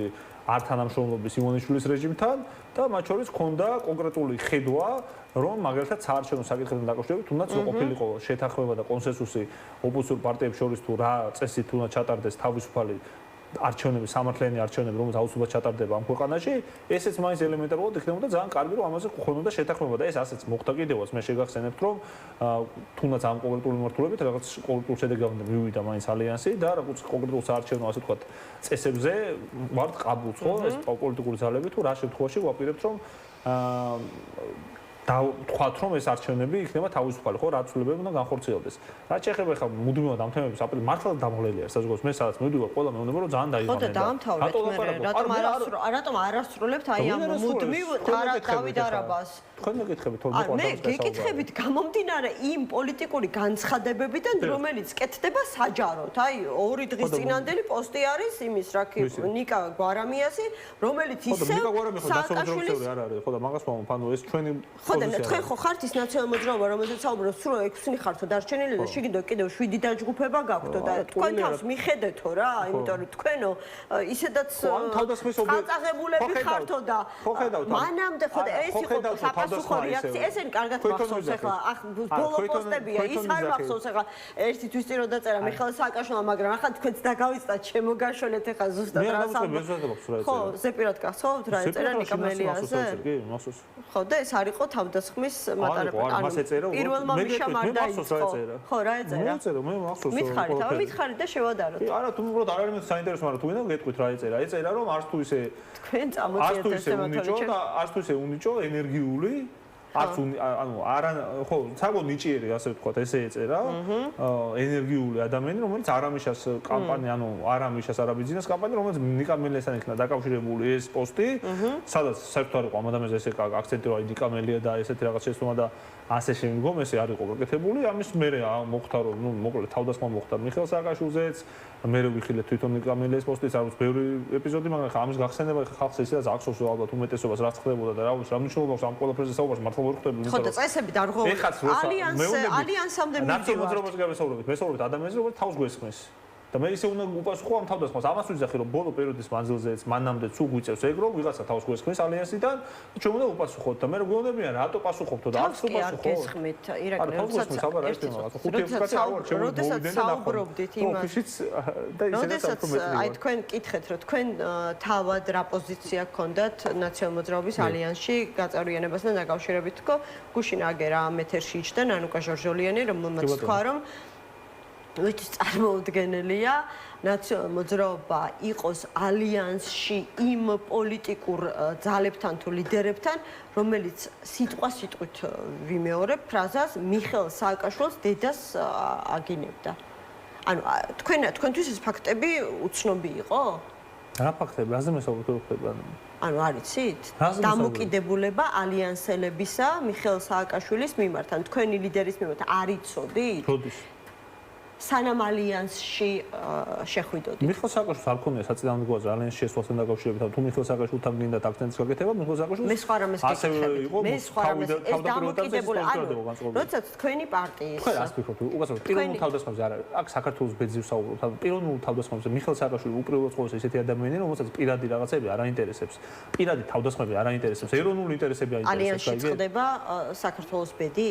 ანუ საქართველოს ბედი წყდება პოლიტიკაში და პოლიტიკის შემადგენელი არის ალიანსი. მან შორის ხო იცით რომ პოლიტიკით საქართველოს ბედი წყდება ხო იცით და პოლიტიკური პარტია ხო ართ ანუ საქართველოს ბედის გადაწყვეტაში ნაციონალურ მოძრაობას მიუღია მონაწილეობა ძალიან პოზიტიური და რო არ მიიღო ამდენშეუცეთ წარმოქმნება ამ ალიანსის ერთობა ურღვევობა ამ ალიანსის ერთობა ურღვევობა ძალიან ინტერპრეტაციას ახდენთ ხა ჩემს რატო ხო და დამიზუსტეთ კაცო მე ასე მესმის და ხომ აქვს საუფლება რომ მესმოდეს ისე როგორც მესმის და ამიტომ თუ ვწდები რამეში მითხარ ხო და ვაზუსტებ მარტო მე არ ვსაუბრობ ირაკლი გაძლევ შესაძლებლობას, უბრალოდ თქვენი პასუხები მაძლევს თქვენი ერთ-ერთი ეთერი გამახსენდა მან სხვა ტელევიზიაში, უბრალოდ თქვენი პასუხები როგორც ჩანს, თქვენი პასუხები არ არის ხოლმე სრულყოფილი და მიჩნდება დამატებითი შეკითხვები. როგორც კი სრულყოფილი პასუხს გამცემ, გადავალ შემდეგ სხვა თემას. რა თქმა უნდა, მე ამას როგორ გაკადრებთ, უბრალოდ მეც მაქვს ჩემი ინტერესი, მაყურებლის ინტერესია და მინდა რომ დავიკვირდეთ, მაშინ მითხარით რომ რა დღეს ამ თემაზე მე ბოლომდე ღიად არ გიპასუხებ. ღიად რატო არ პასუხობ? რას არ გიპასუხებ? ხო და ვსაუბრობთ იმაზე რომ ალიანსის პოსტები გაგახსენეთ რა ხან თქვენი გაგახსენეთ ალიანსის მთლიანობა ერთობა ურღვევობა იყო თუ არა მნიშვნელოვანი ქვეყნის ინტერესებიდან გამომდინარე. კი ბატონო, ამაზე გიპასუხებთ. ნახეთ, თავდაპირველ ეტაპზე ჩვენი ალიანსში გაწევრიანების მიზეზი იყო ეს, რომ ერთიანობა არის ჩვენთვის უნიშნულოვანესი. ვიძახით რომ რა თქმა უნდა ძალა არის ერთობაში, გერბზეც იყო ეს დატანილი და არ ვიცი, მუდმივად იყო ჩვენი არამხოლოდ პიარის და პროპაგანდის, არამედ რეალურად ჩვენი დღის ეს რიგი იყო ერთიანობის სურვილი და გამოხატულებაც გვინდოდა რომ ყოფილიყო კონკრეტული პოლიტიკური თვალსაზრისით. ამის გამო ყველა პირად თავდასხმაზე ყოფილი რა ვიცი ყენებზე შეურაცხყოფებზე შეგვეძლო თავდაპირველ ეტაპზე რომ გვეთქვა უარი დაგვევიწყებინა კონკრეტულ მომენტში ეროვნული ინტერესის გამო რომ იქნებ ეს ერთიანობა შემდგარიყო. მათ შორის რუსთაველზე რომ შეკრებილი ხალხი იყო, აი ყველაზე მთავარი ძარღვი რო არიან დღეს პროტესტის და წინააღმდეგობის იმ ხალხის სურვილიც იყო, რომ არსებულიყო იმ პოლიტიკურ პარტიებს შორის, რომლებიც ისედაც პროტესტში არიან ჩართულები, ერთიანობის კონკრეტული ფორმატი და იქნებ გამოსულიყო ეს ერთიანობა ეფექტური.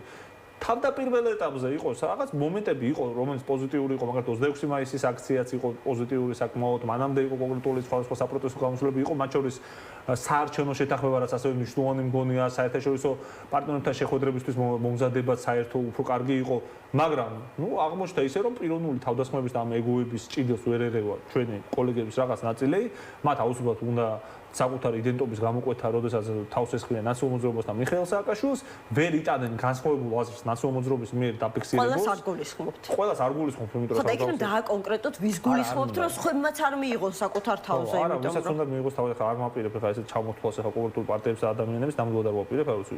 ისედაც ხადი არის ყველასთვის, ხა მე რო არ ჩამოთვალე და რაც შეეხება ამ საჭიროება იყო, მაგრამ როცა ხა ფიზიკურად არ გამოდის და ეს ხალხი მუდმივად თავს გვესხმის და ყველა სტუდიაში როცა მიდიოდნენ ის მაგერად რომ სხვა თემებზე ვილაპარაკო, აუცი ანექსიას რო ახდენენ ჩვენ ტერიტორიაზე იურიდიულად რო აფორმებენ და ამის მაგერად ისევ ევროპარლამენტარებს რომ აგრეტიკებენ ჩვენი ეგრეთ წოდებული ხელისუფლების წარმომადგენლები ის მაგერად რომ თავარ ეროვნულ გამოწვევაზე ისაუბროთ, ამის მაგერად გვიწევს საუბარი იმან ორი თვისი რა დაწერა, გუშინ წინ რა თქვა ნაციონალურ მოძრაობაზე და მუდმივად თან შეურაცხყოფელი თან ესეც არის პოლიტიკური ტაქტის საკითხი ხა. რახან ხელისუფლებაში ნამყოფი პარტია ნაციონალურ მოძრაობა და სხვა პასუხისმგებლობა აქვს, ხო უნდა იყოს მისეს, ხო უნდა ჩამოყალიბდნენ ხა მართლა ბლოგერები და ისინი ხო არ არიან, რა ქვია არ ვიცი Facebook ტროლები, როდესაც მუდმივად სამწუხაროდ ძალიან შეურაცხყოფელი ენით საუბრობენ ხოლმე პოლიტიკურ აქტორებზე და პოლიტიკურ პარტიებზე. ხო, ჩვენ უფრო პასუხისმგებელი პოლიტიკურ ძალა ვართ. არ ვაპირებთ ესეთ შიდა ესეთ წილმანკინკლაობებზე ჩვენი დროის და ენერგიის ხარჯვას, უბრალოდ რამდენჯერაც ახლა დამისვამ შეკითხოს, იზოლებული ვარ უპასუხო ხოლმე, თუ საერთოდ ვაპირებთ ამ თემაზე. გადავიდეთ, კაცო, ხო და ამას გეუბნებით, ან რაზე აპირებთ თქვენი დროის ხარჯვას. აი წეგან თქვით, რომ ახლა არც არის გასაკვირი, რომ ნაციონალურ მოძრაობა კრიზისში აღმოჩნდა, იმიტომ რომ ბევრი ლიდერი არის დაკავებული, თუმცა თვით თქვენი პარტიის კიდევ ერთი მიზეზი დავატოვებ. არა, დავასრულებ თუ შეიძლება თქვენ ან ნახეთ რას ვამბობდი, როცა წინა კითხვას პასუხიც არის და გაერთიანება გამოდის. ნახეთ, როცა ვამბობთ, რომ კიდევ ნაციონალურ მოძრაობას რატო შეიძლება უფრო მეტად ბევრი პრობლემა ქონოდა, ხო? იმიტომ რომ ხელოვნურად ხდებოდა ისე, რომ ყველაზე მეტად ხდებოდა ნაციონალურ მოძრაობის წინააღმდეგ, ასე ვთქვათ, ბრძოლის ფოკუსირება ოცნების მხრიდან, მაგალითად ფინანსურად ჩვენ რო ბლოკადაში ვექცეოდით, სხვებს ხონდათ საკმაოდ დიდი დაფინანსებები წინასაარჩევნოდ მაგალითად და ამ დროს ხდებოდა ხოლმე ნაციონალურ მოძრაობასთან დაკავშირებით თუნდაც იგივე. ვინ მოგაქციათ ფინანსურ ბლოკადაში? გუშინ ერთი ძალიან საინტერესო რამ თქვა კიდევ ნანუკა ჟორჟოლიანმა ამ ეთერში. მერაბ მეტრეველმა კითხა, რომ ხომ არ იქნება მისი ერთ-ერთი ასე ვთქვათ ფუნქცია ის, რომ ფინანსები მოიზიდოს პარტიაში. მან თქვა, რომ ფინანსური საკითხები არის გენერალური მდივნის მოვალეობაო. პეტრე სისკარიშვილი ხო გულისხმობდა? ნუ გენომდუმი პეტრე სისკარიშვილია, ხო. ამას გეკითხებით სწორედ, იმიტომ რომ მახსოვს ხო, ჯობიც ვაზუსტებ მაინც, ხო, ისე სწრაფად იცვლება ყველაფერი. აგერ ანიწითლიძემ თქვა, რომ როდესაც სამკაცში მიიღება გადაწყვეტილება და ჩვენ ამას Facebook პოსტით ვიგებთო, ახლა არ შეიძლება ასეთი მიდგომით კრიზისი დაიძლიოსო და იქნებ მეტად თქვენ სანამ აქ ვლაპარაკობთ, კიდევ რამე გადაწყვეტილება მიიღეს, რას გაიგებს კაცი, ხო და არა გაიგებთ. ხო და ამიტომ ფინანსურ საკითხებთან დაკავშირებით, ანუ ვინ ბლოკავდა ნაციონალურ მოძრაობას, მაშინ როდესაც ხები რაღაცნაირად ახერხებდნენ, არის როგორ ხდებოდა მითხარით? ანუ როგორ და მარტივად, ანუ ბიზნესმენებს ჰქონდათ მწვანე შუქი შეიძლება ხების დაფინანსებაზე, მაგრამ არ ჰქონდათ მწვანე შუქი ჩვენ დაფინანსებაზე, ესე ხდება ხოლმე. ანუ გილაურს ჰქონდა მწვანე შუქი ახალის დაფინანსებაზე. ხო, რა თქმა უნდა. სხვა პოლიტიკურ ძალებს ახლა მანდ რატო ერთ ძალას რატო გადავეკიდოთ, თქვა სხვა ძალების დაფინანსებაზე და არ ჰქონდათ მწვანე შუქი, ამ შემთხვევაში ხო ფაქტია, ხო, ნაციონალურ მოძრაობის დაფინანსებაზე, მაგრამ მაგას თავი დავანებოთ. და ვერ ახერხებდა, ამიტომ ნაციონალურ მოძრაობა სპონსორების პოვნას? ეს მაგას თავი დავანებოთ, ნახეთ მარტივ რაღაცა არის, ანუ ეს ხო არის ფაქტი, რასაც მე ვსაუბრობ, რომ სხვა პოლიტიკური ძალები ყოველთვის როდესაც ნაციონალურ მოძრაობასთან ხდებოდა ხოლმე სხვა პარტიის წარმოქმნა, რომელიც ნაციონალურ მოძრაობის წიაღიდან გამოდიოდა ხოლმე იმ კონკრეტულ პოლიტიკურ ძალებს ჰქონდათ ხოლმე ძალიან კარგი ფინანსური რესურსი. ეს იმიტომ კი არა, რომ იმ ადამიანებს მაგალითად ივანიშვილი არ მოწონდათ, კი და მოწონდათ პირიქით, რა თქმა უნდა, ბევრი მე ვისაც ვიცნობ, რა თქმა უნდა, არის თავდადებული მებრძოლები ივანიშვილის წინააღმდეგ, მაგრამ ყოველთვის ივანიშვილის ინტერესში შედიოდა, რომ ნაციონალურ მოძრაობა უფრო და უფრო დაქსაქსულიყო და გათიშულიყო. მე ამაზე ვსაუბრობ და სხვაებიც ამაზე საუბრობენ, თორე ის ხალხი ხა, ვინც იბრძვის და ციხეში ემატებს, არ ვიძახით, რომ ივანიშვილის წინააღმდეგ არ იბრძვიან თქო. უბრალოდ მარტივია რა, ივანიშვილის მიზანი იყო, რომ ნაციონალურ მოძრაობა როგორც ყველაზე ძლიერი პოლიტიკური ორგანიზმი, როგორც წარმატების სიმბოლო ამ ქვეყანაში და ძალიან სერიოზული რეფორმების ავტორი და მიხეილ სააკაშვილი როგორც ამ პარტიის ლიდერი ყოფილიყვნენ დასუსტებულ მდგომარეობაში. აი ეს იყო მათი მიზანი და ჩვენ მიუხედავად ამ ყველაფრისა თქო, ვინც დავჭით ვინც ვართ კიდევ ამ გუნდის წევრები. ეხლა ისევ და ისევ უნდა მოვახდინოთ აღორძინება ამ პოლიტიკურ ძალებს. და ამისთვის გვაქვს კონკრეტული ხედვა, რომელიც არის მართვის საფუძვლიანი გეგმა, ხო? ნაციონალურ მოძრაობის რეფორმირების გეგმა, მართვის საფუძვლიანი რეფორმირების გეგმა, რაც გულისხმობს მათ შორის, თუნდაც თქვენ როცა ფინანსებზე საუბრობთ, უფრო მეტად დივერსიფიცირებას ამ ფინანსების, რომ მართლა არ იყოს ერთ კონკრეტულ და ორ კონკრეტულ ადამიანზე პარტიის თუნდაც ფინანსირების საკითხი დამოკიდებული, იგივე საწევროებზე და ამდენი და ფინანსებს იქსევ პეტრე სისკარიშვილი მიხედავს? პეტრე სისკარიშვილი არის ადამიანი, რომელიც ამდენი წლის მანძილზე იყო ნაციონალურ მოძრაობის გამორჩეული ფიგურა თავისი ერთგულებით, სანდოობით, ამას დაადასტურებს მიხეილ სააკაშვილის და ყველა პოლიტიკური ლიდერიც, იმიტომ რომ პეტრე სისკარიშვილზე თუ პირადად მეკითხებით, პირდაპირ გეუბნებით, რომ ეს არის ერთ-ერთი ადამიანი, რომელმაც გადაარჩინა სხვა ადამიანებთან ერთად ნაციონალურ მოძრაობა ამდენი წლის მანძილზე და განაპირობა ის, რომ ამდენი რეპრესიის მიხედვით ეს პარტია არ გატყდა იდეალისტ რა თქმა უნდა ეს ხარდაჭერების აუცილებლად სახსენებელია, მაგრამ პოლიტიკოსებიდან თუ რამდენიმე ადამიანს და რამდენიმე ადამიანს ნამდვილად ვიტყვით და ეხლა არ მინდა რომ ვიღაც გავუმჩეს ამიტომ არ ჩამოვთვლი მათ, მაგრამ ერთ-ერთი ნამდვილად არის პეტრე სისკარიშვილი. და ეს ლიდერშიპი შენ არ ჩუნდება? არა, თუ პარტიის თავმჯდომარე შეიცვლება, იმიტომ რომ რატომ გეკითხებით, ახლა თქვენც გემახსოვრებათ ხომ ნანუკა ჟორჟოლიანის საჯარო პოსტი, სადაც პირდაპირ ასახელებდა პეტრე სისკარიშვილს, რომელმაც მგონი უარი უთხრა თუ არ მისცა, არ გამოყო დაფინანსება მიხეილ სააკაშვილის გათავისუფლების მოთხოვნით აქციების მოსაწყობად. მე თუ არ მახსოვს, მაშინ რუსთავის ციხესთან უნდა გამართულიყო ეს აქცია. ხო, მაგრამ ვწდები, რამე ხო არ მეშლება, იმიტომ დიდი დრო გავიდე ხა შეიძლება რაღაცა არ მახსოვს ეს ზეპირა. მე გაგახსენებ, ხო, შეგეშალოთ, გაგახსენებ. ამიტომაც რაც შეეხება ამ საკითხს რა თქმა უნდა, როცა ვსაუბრობ ჩვენ კონკრეტულ პიროვნებებზე, აი ხა მაგალითად მე ვერ წარმოვიდგენია ეს პეტრეს ციხარიშვილის გარეშე, ეს გიორგი ბუტკოველის, ლევან ბეჯაშვილის, არ ვიცი ხა არ მინდა გამომჩეს ვინმე ძველი თავის საუნდლების გარეშე, ჭყალებში ესეც არ მიყვარს ყოველთვის გია ბარამიძის. ნაციონალიზება ვერ წარმოგიდგენია. ხანახაც ძალიან სასაცილოა ხოლმე და არა ცოტათი წარმოუდგენელი ხოლმე, მაგალითად ხა ანი წითლიძე რა ძველი თავის საუნდლები პირიქით ხო ახალგაზრდაა და ანი წითლიძე და ლევან ხაბეიშვილი რა რისი მაგალითები არიან, საუკეთესო მაგალითები არიან. ანი რას ამბობს მართლა ასე იყო, სამკაცში მიიღებოდა გადაწყვეტი, რა საუბრობს, ანუ რა ანის ვერ დავაბრალებთ ხო რომ არ ნაციონალ მოძრაობის ერთგული არ არის, ან სააკაშვილის ერთგული არ არის. რაზეც გითხოთ კონკრეტულად რაზეც. გავიგე, მაგრამ თქვენ ხო თანაპარტიელი ხართ, სანამ ანიმდე მივალო, რა ვიცი. შეგიძლიათ მეც მკითხოთ რაიმე ჩემს კოლეგაზე და გიპასუხებთ, როცა რაღაცას ლაპარაკობთ, თუ ვინმე გადავალ, მაგრამ არა, ეს მითხარით, შეგიძლიათ მითხრათ, ანუ ანი რასაც ამბობს. რაღაცას ვამბობდი და რა ვიცი. ხო, სხვა რაღაცა მითხარით, ჯერ და მე დავბრუნდები ამას. ხო, და დავამთავრებ ფაზრს მაშინ. ანი წითლიძეს მაგალითად ლევან ხაბეიშვილიც არის. თუ კარგი რაღაცას ვიძახდე და რა ვიცი, კარგი რატო არ მაგაიგოს ამ პარტიის შესაძლებლობა. ანი წითლიძემ და ლევან ხაბეიშვილმა დაამტკიცეს მათ შორის ამ პარტიაში, რომ ანის სიტყვების აი იმ გაგებას რომ დაუპირისპირდეთ, თვითონ ანის გზა არის ამის დამამტკიცებელი, რომ ადამიანები დაიწყეს კოორდინატორობიდან, არავინ პროტექტორი არ ყოლიათ და მიაღწიეს პარტიის ლიდერობამდე, პარლამენტის წევრობამდე, პარტიის თავმჯდომარეობამდე და ასე შემდგომ, ხო? ეს არის ორივეს კონკრეტული მაგალითი, რომელიც ჩვენ თვალწინ ვიხილეთ ბოლო 10 წლის მანძილზე ესეთი ასე ვთქვათ, კიბეების თვალსაზრისით, პარტიული კიბეების თვალსაზრისით აღმასვლა განიცადეს. ეს ერთი მაგალითი. მე ხა ჩვენ მე ვარ კონკრეტული მაგალითი და ლევან სანიკიძე და ლაშა ფარულავა, ასო ურუშაძე და სხვა ადამიანები რომ იგორ ნარმანიანი და სხვები რომ არ ვიცი ხა არავინ არ ჩეხავს და არავინ არ ეგრეთ წოდებული ძველი თავისუფლება პირიქით ხელს გიწყობენ რომ მათ შორის საჯარო პოლიტიკაში აქტიურად იყო და თუნდაც საჯაროდ აქტიური ადამიანი იყო. რატო ვსაუბრობ ამ ყველაფერს? ნაციონალურ მოძრაობაში რაღაც პრობლემები რო არის, ეს იმას აღნიშნავს, რომ ამ ხრივ ჩვენ გამორჩეულები არ ვართ და გეხოცებით მითხარით პარტია, სადაც თავმჯდომარის არჩევნები ტარდებოდა ხოლმე და ჩატარდება დარწმუნებული ვარ, სადაც ასეთი კონკურენცია რეალურად არსებობს ხოლმე. მე არ მოვთხოვ, თქვენ თვითონ ამბობთ, რომ ყველაზე ერთი წუთი დამასრულები რო ხო სრული პასუხი ხო გაიყო და პასუხობთ ირაკლი. თქვენ არ ამბობთ, რომ თქვენი თანაპარტია მეორე არ არსებობს სიდიდით, გავლენებით, ტრადიციებით. ეხლა თქვენთან, რა ვიცი, სხვა პარტიაში მიმდინარე შიდა პარტიული პროცესები რა მოსატანია, როგორ მოვიყვანო შედარება სხვა პარტიასთან, ხო? იმიტომ რომ ხო, ვერ მოიყვანთ. რაც შეეხება წითლიძეს. წითლიძეს ასაც იძახის, ამიტომ ვთქვი, რომ წითლიძეს ეს სიტყვები არის იმას გულისხმობს ანი ამას მისაუბრე კიდევაც, ამიტომ ვთქვი, რომ ჩემი მეგობარი არის გარდა იმისა, რომ თანაპარტიელია, ანი გულისხმობს ლოგიკში იმასაც, რომ კონკრეტულ შემთხვევებში შეიძლება გადაწყვეტილება უფრო მეტად უნდა ყოფილიყო, იმპულსი უფრო მეტი ადამიანის ჩართულობით უნდა მოხდარიყო, მოხდა იმისა, რომ ზოგადად კონკურენციაც არის ამ პარტიაში, უფრო მეტად დემოკრატიული პროცესები ვიდრე სხვა პარტიებში, მაგრამ მაინც ტოვებს ამ ხრივ უფრო უკეთესი სურვილთხოვმე რიგ შემთხვევებში კონკრეტული გადაწყვეტილებები და ამის თავარი რეცეპტი, რასაც ქალბატონი ანიცა უბრობს, სხვათა შორის ბატონი გიაც ბარამიძეს, ლევან სანიკიძეც, ანუ მან თაობების ამბავი არ არის, რომ რაღაცა ერთი თაობა იძახდეს, ესე ბრწყალები არც მიყვარს ეს დაყოფა, მაგრამ ესე არ გახავთ. ყველა თაგვდებით რომ იმისთვის რომ ესეთი პრობლემები არ იყოს, რომ მე ვიღაცას არ დარჩეს იმის შესაძლებლობა, რომ ეს გადაწყვეტილების მიღების დროს მას სათანადოდ ვერ მიეცა თავისი აზრის ან პოზიციის დაფიქსირების საშუალება, ამისთვის არსებობს ეს მართვის საფუძვლიანი რეფორმა, რომლითაც ყველა აბსოლუტურად დონეზე ყველა გადაწყვეტილება იქნება უფრო მეტად დემოკრატიული, შეთანხმებული,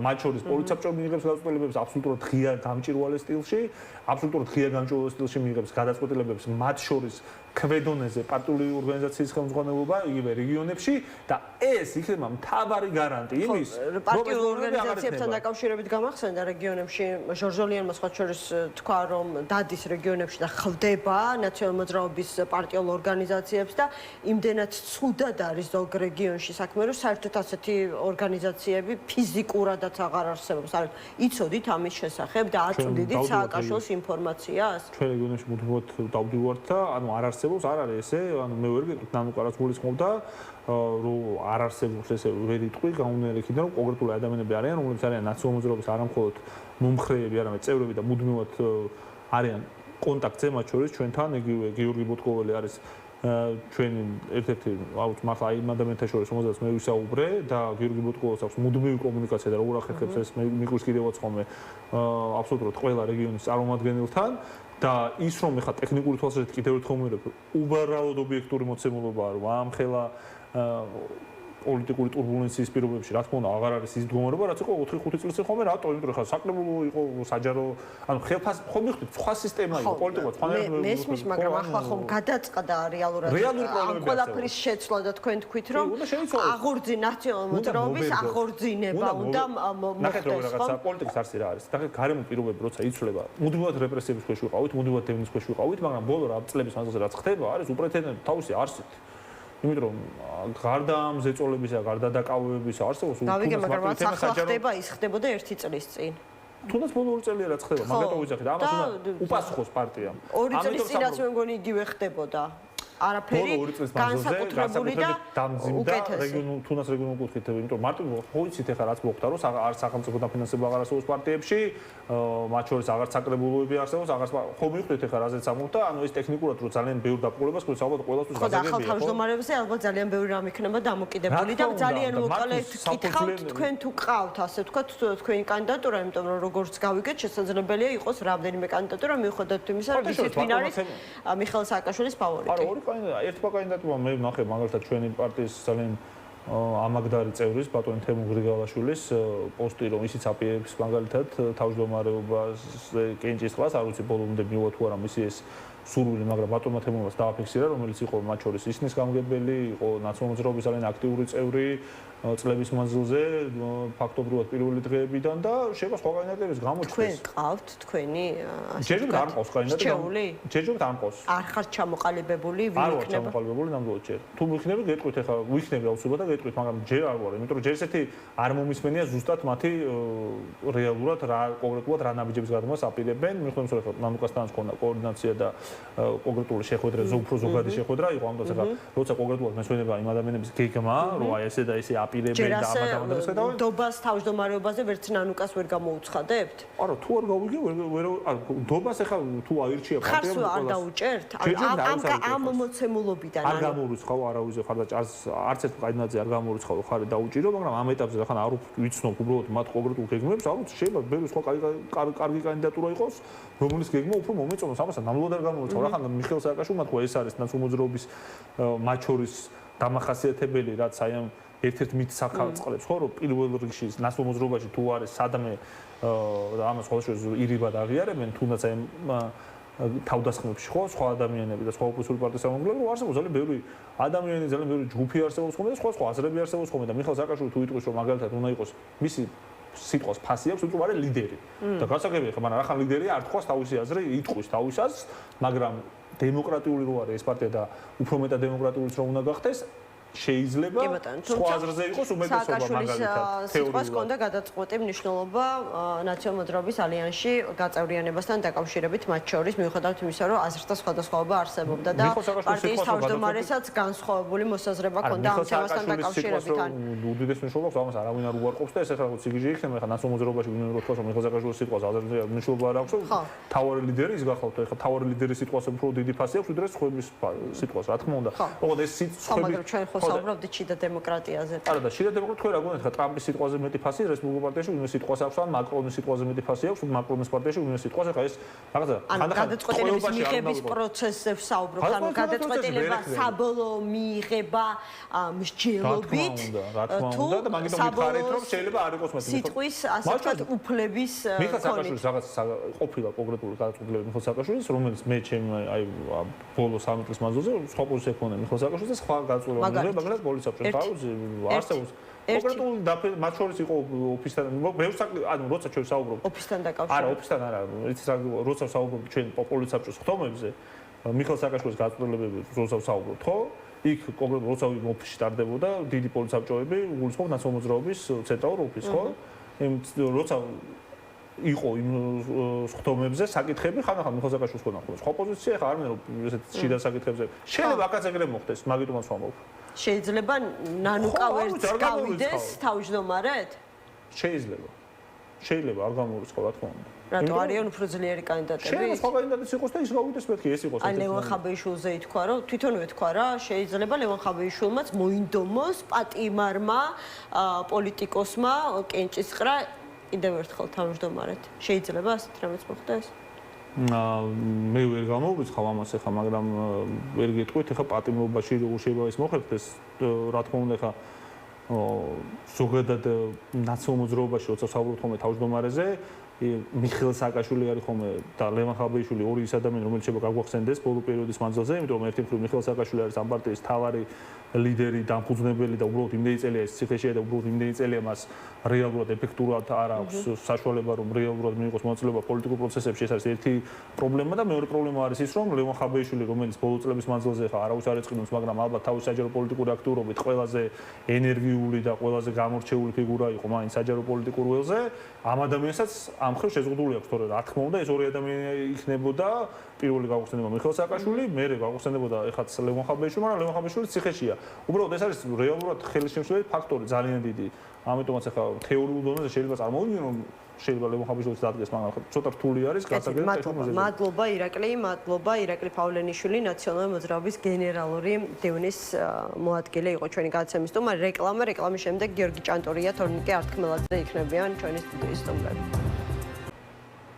მაშასე გადაცემა 360 გრადუსი დაბრუნდა ეთერში ევროსაბჭომ საქართველოსთან დაკავშირებით საკმაოდ კრიტიკული შინაარსის მქონე რეზოლუციის პროექტი მიიღო დემოკრატიული ინსტიტუტების ფუნქციონირება საქართველოში სწორედ აი ამ სახელწოდებით რეზოლუცია კვლავ იზიარებს წინა კრიტიკულ პროექტებში გამოხატულ ძალიან მძიმე შეშფოთებებს როგორც საქართველოს დემოკრატიულ უკუსვასთან დაკავშირებით, ასევე ღრმა პოლიტიკურ და სოციალურ კრიზისთან მიმართებაში, ასევე ევროსაბჭოს საპარლამენტო ასამბლეის შეფასებით საქართველოში დემოკრატიული უკუსვა და რეპრესიების სამოქალაქო საზოგადოების ოპოზიციისა და კრიტიკული ხმების მიმართ გრძელდება. ასამბლეა მოითხოვს, რომ ოპოზიციის აკრძალვის პროცესი შეწყდეს და პოლიტიკურად მოტივირებული დევნა დასრულდეს. ასევე რეზოლუციაში მოთხოვნილია ისეთი კანონების გაუქმება, როგორიცაა უცხოური გავლენის გამჭვირვალობის შესახებ კანონი, უცხოელი აგენტების რეგისტრაციის შესახებ კანონი და სხვა ბოლო პერიოდში მიღებული ანტიდემოკრატიული კანონებიც. ეხლა მინდა წარმოგიდგინოთ სტუმრების სტუდიაში გიორგი ჭანტურია, გახარია საქართველოს პოლიცსაბჭოს წევრი, თორნიკე ართქმელაძე, ლელო ძლიერი საქართველოს წევრი. მოგესალმებით ბატონებო, მადლობა გადაცემაში მონაწილეობისთვის. სხვათა შორის ამავე რეზოლუციაში, როგორც ვიგებთ, არის ერთი საკმაოდ მძიმე პარაგრაფი, თავარი, როგორც გვეუბნებიან რეზოლუციის ავტორები და მხარდამჭერები, რომ საქართველოში ამჟამად არ არსებობს ჭეშმარიტად დემოკრატიული არჩევნების ჩატარების პირობები და ეს აღწერს ამ სიტუაციის სიმძიმეს. ცოტა ხნის წინ დებატებისას ამაზე გააკეთა აქცენტი სწორედ სიტყვის გამოსვლისას სეფ რაშფორდმა. თქვენი პოზიცია არჩევნებში მონაწილეობასთან დაკავშირებით ცნობილია. ხომ არ მოახდენს რეზოლუციის ეს მძიმე ჩანაწერი, ხომ არ გახდება თქვენთვის რაღაცა დაფიქრების საწინდარი? გიორგი, თქვენგან დავიწყებ და შემდეგ თორნიკესთან გადავალ. მოგესალმებით, მოგესალმებით მაყურებელს. პირველ რიგში მინდა რომ აი პასეს რეზოლუციას შევეხო თქვენ ჩამოთვალეთ რამდენიმე კრიტიკული თავი, რასაც ეს რეზოლუცია მოიცავს იმ ანტიდემოკრატიულ ქმედებებს, რასაც ოცნება ახორციელებს ბოლო პერიოდის განმავლობაში. ერთ-ერთი კიდევ საინტერესო ახალი ნიუანსი ამ რეზოლუციაში რაც წერია, არის ის, რომ აი ამდენი ხნის განმავლობაში ქართული ოცნება როგორც ცდილობდა, რომ სტრასბურგის გადაწყვეტილება, რომელიც რეალურად ერთ-ერთ რამის მიუთითებს, რომ გიორგი გახარია არის ადამიანი, რომელსაც საქართველოს პარლამენტი 20 ივნისს დაიცვა, აი ამ სტრასბურგის გადაწყვეტილებას ქართული ოცნება საკუთარი პროპაგანდით ცდილობდა სასიკეთოდ გახარიას წინააღმდეგ გამოიყენა. ძალიან საინტერესო ახალი ნიუანსი გაჩნდა ამ რეზოლუციაში, სადაც შავი თეთრზე წერია, რომ სტრასბურგის გადაწყვეტილებას 20 ივნისთან დაკავშირებით ქართული ოცნება არასწორი კუთხით გახარიას წინააღმდეგ და საკუთარი თავის გამართლებისთვის იყენებს. აი ეს პროპაგანდაც, რასაც ამდენი ხანია ქართული ოცნება აწარმოებს, ეს პროპაგანდაც ისე ჩამოინგრათ, როგორც ბევრი რამ. ხარ რაც შეეხება არჩევნებს. ანუ ოპოზიცია სხვა კი არაფერს ამბობს, იგივე ამბობს, ოღონდ სხვა სიტყვებით, ანუ ბოიკოტის მხარდამჭერი ოპოზიცია. რაც შეეხება არჩევნებს, არასდროს განსაკუთრებით ბოლო წლების განმავლობაში არასოდეს არ გვითქვამს, რომ საქართველოში დემოკრატიული არჩევნები ტარდებოდა. ანუ ვინც ამას ამბობს, რა თქმა უნდა, ეს ან გულუბრყვილოა და ან უბრალოდ ქართული ოცნების წევრი არის, რომელსაც სჯერა რომ შუბლის ძარღვი აქვს გაწყვეტილი და მეტი არაფერი. რა თქმა უნდა, საქართველოში დემოკრატიული არჩევნები არ არის უკვე რამდენიმე წელია, მაგრამ ბოლო არჩევნებმა ძალიან კარგად დაგვანახა ერთ-ერთი რამ. მიუხედავად იმისა, როგორი ფორმითაც არის საქართველოში არჩევნები, სხვა გზა არჩევნების გადა არ არსებობს და ამის ვისაც არ სჯერა, შეუძლია შეხედონ იმ პარტიებს, რომლებმაც 2024 წელს მიიღეს ის გადაწყვეტილება, რაც მიიღეს და მე მგონი დღეს ის მოსაზრება რომ პარტიებს ვინც ბოიკოტის ერთგული დარჩა კრიზისი აქვს ძალიან ესეთი კულტურულად რო ვთქვა ამ პარტიებს აქვს კრიზისი ეს ადამიანები დღეს ერთმანეთს აბრალებენ და დამნაშავის ძიებაში არიან ვინ თქვა პირველმა ვინ განაცხადა საჯაროდ რომ პარლამენტის ბოიკოტი და არჩევნების ბოიკოტი იყოს სწორი არჩევანი. ეს ადამიანები ახლა არიან ერთმანეთის ჭმაში გადასული და ძალიან სამწუხაროა ის, მაგრამ ამავდროულად ძალიან სასიხარულოა, იმიტომ რომ ამ პარტიების ამომრჩეველი ერთხელ და სამუდამოდ იმსახურებს, რომ აი ამ პარტიების პასუხისგებლობა და ეს პოლიტიკური არა ამბიციურობა დაინახონ. რომ ზოგი ძალიან სამწუხაროდ საქართველოში ძალიან ბევრი ოპოზიციური პარტია არსებობს, რომლებსაც უბრალოდ არ შეუძლიათ თავიანთი როლი შეასრულონ ქართული ოცნების ცვლილებაში. ამ პარტიებს უგონიათ, რომ ბიზინა ივანიშვილი ერთ დღეს ქოს დაიხურებს და წავა ამ ადამიანს. ეს ადამიანი ძალიან დიდი ხანია რეჟიმს აყალიბებს. კარგი, თორნიკას მინდა ვკითხო და თქვენც იგივე საკითხთან დაკავშირებით, ოღონდ სხვაგვარად კითხავდით. თქვენ ლელომ, ანუ ერთხელ უკვე მიიღო არა დემოკრატიულ არჩევნებში მონაწილეობა. ეს იყო 2024 წლის საპარლამენტო არჩევნები. არც მანამდე იყო დემოკრატიულობით გამორჩეული არჩევნები ამ ქვეყანაში. კარგი. 2025 წლის არჩევნების დემოკრატიულობის ხარისხით რამდენად კმაყოფილი ხართ თქო, ამას ახლა არ კითხავთ. 2024-ზე შევჩერდეთ, იმიტომ რომ ამ არჩევნების შედეგები ლელოსთვის გახდა საპარლამენტო ბოიკოტის მიზეზი. ანუ ნახეთ ხო, მიზეზ შედეგობრივი კავშირი არჩევნებში მიიღეთ მონაწილეობა, რომელიც არ იყო დემოკრატიული, შესაბამისად მიიღეთ გაყალბებული შედეგები, არადემოკრატიული არჩევნების შედეგად, რომელსაც არ დაეთანხმეთ და ბოიკოტი გამოუცხადეთ პარლამენტს. ეხლა რა იცვლება შემდეგ არჩევნებამდე? აი ძალიან საინტერესოა. მოგესალმებით, მადლობა მოწვევისათვის. პრინციპი აქ ძალიან მნიშვნელოვანი, ხო? ერთის მხრივ ეს არის პოსტსაარჩევნო ქმედება თუ არჩევნებამდელი ქმედება. ეს არის ძალიან მნიშვნელოვანი. ანუ არ შეიძლება ვთქვათ, რომ ეს არის რაღაც ერთ სიბრტყეზე არსებული საკითხები, ვთქვათ, პარლამენტში არ შესვლა და არჩევნების ბოიკოტირება. აბსოლუტურად სხვადასხვა რამ არის ეს. და თქვენს ნებართვით ვისაუბრებ ამ საკითხზე, ხომ? რა თქვენ წაიკითხეთ პასეს რეზოლუციაში არსებული ჩანაწერი? ეს არ არის პირველი და არც პირველად არ გვესმის ამ ქვეყანაში. უბრალოდ ბოლო წლებში რა თქმა უნდა მოიმატა ამ ცნობებმა და ამ თქვა შეფასებამ, რომ ამ ქვეყანაში არ ტარდება დემოკრატიული არჩევნები. ეს ვიცით ყველამ. და ამას ვამბობდით მაშინაც, როდესაც 2025 წლის ადგილობრივ მმართველობის არჩევნებში შესვლის გადაწყვეტილება მივიღეთ, რომ არ გვაქვს მოლოდინი რომ ამ ქვეყანაში ჩატარდება დემოკრატიული არჩევნები. მეცაც გეტყვით, ივანიშვილის რეჟიმის პირობებში არც არასდროს არ გვაქვს რომ ისეთი არჩევნები ჩატარდება, როგორიც არის მაგალითად, ვიცი, ბელგიაში ან ლუქსემბურგში ან იტალიაში ან ნებისმიერ სხვა ევროპულ ქვეყანაში. თუმცა აქ არის მნიშვნელოვანი რა ბრძოლის გზას ვირჩევთ ჩვენ როგორც პოლიტიკური პარტიები. ჩვენ ლელო ძლიერ საქართველოში გვაქვს მიღებული გადაწყვეტილება, რომ ქართული ოცნება უნდა შეიცვალოს მხოლოდ და მხოლოდ არჩევნების გზით. არ არსებობს სხვა გზა, როდესაც ქართული ოცნება ჩამოშორდება ხელისუფლებას. სხვა გზა ჩვენ და ამ ცდილობების სამწუხაროდ ვნახეთ 4 ოქტომბერს და თუ გვინდა ამაზეც ვისაუბროთ, რა კატასტროფამდე მივიდა გარკვეულმა უპასუხისმგებლო ქმედებებმა სანამდეც მივიყვანა, ხო? უდიდესი შესაძლებლობა, რომელიც იყო 2025 წლის ადგილობრივ მმართველობის არჩევნები, იქნა განიავებული. ახლა ლოგიკურია კითხვა და თქვენ საერთოდ მიდიხართ, რომ თუ არჩევნები არ არის დემოკრატიული დემოკრატიული თუ არ არის იქ დაცული ფუნდამენტური და თუ კიდევ ერთხელ ჩათვლით რომ თქვენ ხმები გაგიყალბეს, შესაძლებელია კიდევ ერთი ბოიკოტის წრეზე წახვიდეთ ამჯერად უკვე 2028 წლის საპარლამენტო არჩევნების შედეგად, ანუ აი როგორ იქნება ამ შემთხვევაში, რა მოლოდინი შეიძლება თქვენგან კონდეს თქვენ სამომრჩეველს? გეტყვით, მოლოდინი შეიძლება კონდეს ერთადერთი, რომ ის სისტემა რაც არ ანუ რა სისტემაც არ უნდა შემოგთავაზოს ივანიშვილის ხელისუფლებამ, ჩვენ ამაში უნდა მივიღოთ მონაწილეობა, იმიტომ რომ სხვა გზა უბრალოდ არ არსებობს. ახლა თქვენ საუბრობთ ამ ზოგადად საარჩევნო გარემოზე. მე მინდა გაგახსენოთ 2012 წელი, როდესაც მოხდა ხელისუფლების ცვლილება არჩევნების გზით. 2012 წლის არჩევნები დემოკრატიული იყო? 2012 წლის არჩევნებთან დაკავშირებთან შეგვიძლია ვისაუბროთ გაცილებით უფრო მასშტაბურ დარღვევებზე, ვიდრე სხვადასხვა რა იყო?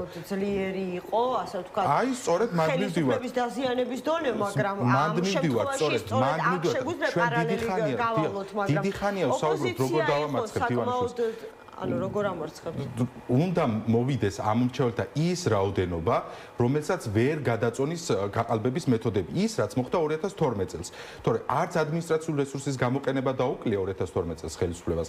საარჩევნო უბნებზე სპეცრაზმი ნახეთ, დაყადაღებული თეთრშები ნახეთ და ასე შემდეგ. ამ მრჩევლის ის რაოდენობა, რომელიც უპირობოდ ყველა მოცემულ შემთხვევაში გადაწონის გაყალბების ხარისხსაც კი ხელისუფლების მხრიდან და თანაც აი ამ კრიტიკულმა რაოდენობამ ამ მრჩევლისა ოპოზიციას უნდა დაუჭიროს მხარი, რომელიც შემდეგ უკვე შეძლებს გაამართლოს მისი ინდობის მანდატი და ითანამშრომლოს. აქ იმდენი პრობლემა იჩენს თავს და კონკრეტული ძალიან ნეგატიური მაგალითები იქნება საპირისპიროზე მეტყველი, რომ მე მგონია ძალიან ბევრი რამ გართულდება. თორემ დაგიბრუნდებით გიორგი სამნე გადავინოს. გიორგი, თქვენ თქვით, რომ დღეს ისეთ სიტუაციაა ოპოზიციაშიო, რომ ერთმანეთს აბრალებენ, რომ პირველი ვინ დაიწყო საპარლამენტო ბოიკოტი. ანუ საუბრობთ იმაზე, რომ ძალიან მიუხედავად საჯარო განცხადებებისა, ეს პოლიტიკური ძალები ძალიანაც ნანობენ ბოიკოტში ყოფნას და მანდატების და სიების ჩახსნას, ამის თქმა გინდათ? არ ეთყობათ ამ ადამიანებს რომ ნანობენ? აი რა ეთყობა ეხა ლელოს, აი თორნიკე ართქმელაძე ზის თქვენს წინ. შორს რომ არ წავიდეთ, ერთი წუთი დავასრულებ რა. შორს რომ არ წავიდეთ, აი თორნიკე ართქმელაძე დღემდე არ მომისმენია მე ლელოსგან მიუხედავად იმ პოზიციის, რაზეც ახლა ისაუბრა თორნიკე მრცვალად 2028 წლის არჩევნებთან დაკავშირებით, რომ ისინი ნანობენ 2024 წელს მიღებულ გადაწყვეტილებას. აი რა ეთყობა, თვალებზე სხვა რამე ეთყობა და ალბომებს სხვა რამე. ეს ადამიანები ამას ნანობენ თუ არა, ეს კითხულობთ მათ ეკუთვნით რა, მაგრამ აქვე ადამიანმა დაზინა ისე, რომ შემდეგ საპარლამენტო არჩევნებში ეს პარტია მონაწილეობას მიიღებს და მე დარწმუნებული ვარ, მონაწილეობას მიიღებს იმ მიზნით, რომ შემდეგ პარლამენტში ამ პარტიის წარმომადგენლობა იყოს. ეს სხვა რამეა, ანუ ახსნა თორნიკემ დეტალურად, აი თუ უსმენდით, ახსნა რომ ისინი ამ ბოიკოტის ერთგული რჩებიან. წინააღმდეგ შემთხვევაში მაშინ გააკეთებდნენ განაცხადს და იტყოდნენ, რომ პოლიტიკური ბოდიში დღეს აპრობირებული პრაქტიკა, მოდი ასე ვთქვათ, ხო, და ამის გამო არავის არ ამუნათებს. უფრო მეტ სიცხადეს შეიტანდნენ. ისინი დღემდე რჩებიან საპარლამენტო ბოიკოტის ერთგული. რამდენადაც მე ვიცი თუ რაიმე მეშლება აგერ არის წარმომადგენელი და მიპასუხებს. ეს სხვა რამეა, მაგრამ ამავე დროს ისინი ამბობენ, რომ ერთადერთი ეს მათ პოლიტიკური გადაწყვეტილებაა. მაგრამ დღეს ოპოზიციურ ველზე ძალიან ბევრი ოპოზიციური ლიდერი არსებობს კიდე, რომლებიც როგორც საჯაროდ, ისე სადღაც ყურვალულად აი ამ განცხადებებს აკეთებენ, რომ საპარლამენტო ბოიკოტი და ბოიკოტის იდეა იყო შეცდომა. და ეძებენ ადამიანს, რომელსაც შეუძლიათ, რომ ეს პასუხისმგებლობა უბრალოდ აკიდონ. ახლა ოპოზიციაში ყველაზე დიდი კრიზისი რისი არის, ისეთ ვერ გამოინახა ადამიანი, ვისაც ამას დააბრალებენ. რაში სჭირდებათ? გიორგი, შეგიძლიათ მითხრათ, რაში სჭირდებათ ეხლა? ხო, ეს ოპოზიციის ეს ნაწილი ახალ ეტაპზე ვერ გადავა მანამ, სანამ ამ კრიზისიდან ვერ გამოვა. და ეხლა ჩვენ რასაც სანამ არ აღიარებს, რა თქმა უნდა, სანამ არ აღიარებს. ამ ადამიანებს იმის პასუხისმგებლობა უნდა აიყოთ, რომ იმ შეცდომებს საკუთარ თვალი გაუსწორონ. წარმოუდგენელია ოპოზიციის ველზე. ან რაღაც უნდა მოხდეს მათი სამომავლო გადაწყვეტილების გამართლება. პარტიას კონდეს იმის მიზანი, რომ ბიზნეს ივანიშვილი დაამარცხოს, ამის პარალელურად არ შეძლოს საკუთარი შეცდომების აღიარება. ახლა 4 ოქტომბერზე შეგვიძლია ძალიან ბევრის ლაპარაკი და ჩვენი პარტია ძალიან ერიდება ყოველთვის 4 ოქტომბერთან დაკავშირებულად თემასთან ლაპარაკს, იმიტომ რომ არ ვართ ახლა იმ მდგომარეობაში, რომ ბევრი ვილაპარაკობ ოპოზიციაზე, მაგრამ ფაქტი არის ერთი, რომ დღეს მოცემულობით ამ ქვეყანაში როგორც კორუმპირებული ხელისუფლება არის პრობლემა, ისე არის კორუმპირებული ოპოზიცია პრობლემა. და აი ამას ჩვენი პარტია ამბობს 2021 წლიდან. და დღეს მოცემულობით მე რომ ვამბობ, რომ ქვეყანაში კრიზისია ოპოზიციურ ველზე შექმნილი, ეს კრიზისი ზუსტად ამიტომ შეიქმნა. ოპოზიციურ ველზე პარტიებმა, აი პარტიის ლიდერებმა, ვიღაცეები დარწმუნდნენ იმაში, რომ ოპოზიციურ ველზე მართლა არიან ადამიანები, რომლებიც ნებსით უნებლიეთ და ხშირ შემთხვევაში საკუთარი გადაწყვეტილებით და რაღაც გარიგებების ფონზე ოცნებისთვის თამაშობენ ისეთ როლს, როგორ როლსაც ვერ ითამაშებს ვერც ირაკლი კობახიძე, ვერც მამუკა მდინარაძე. იმიტომ რომ ამ ადამიანებს ვის კონკრეტულად რომელ პარტიას იმიტომ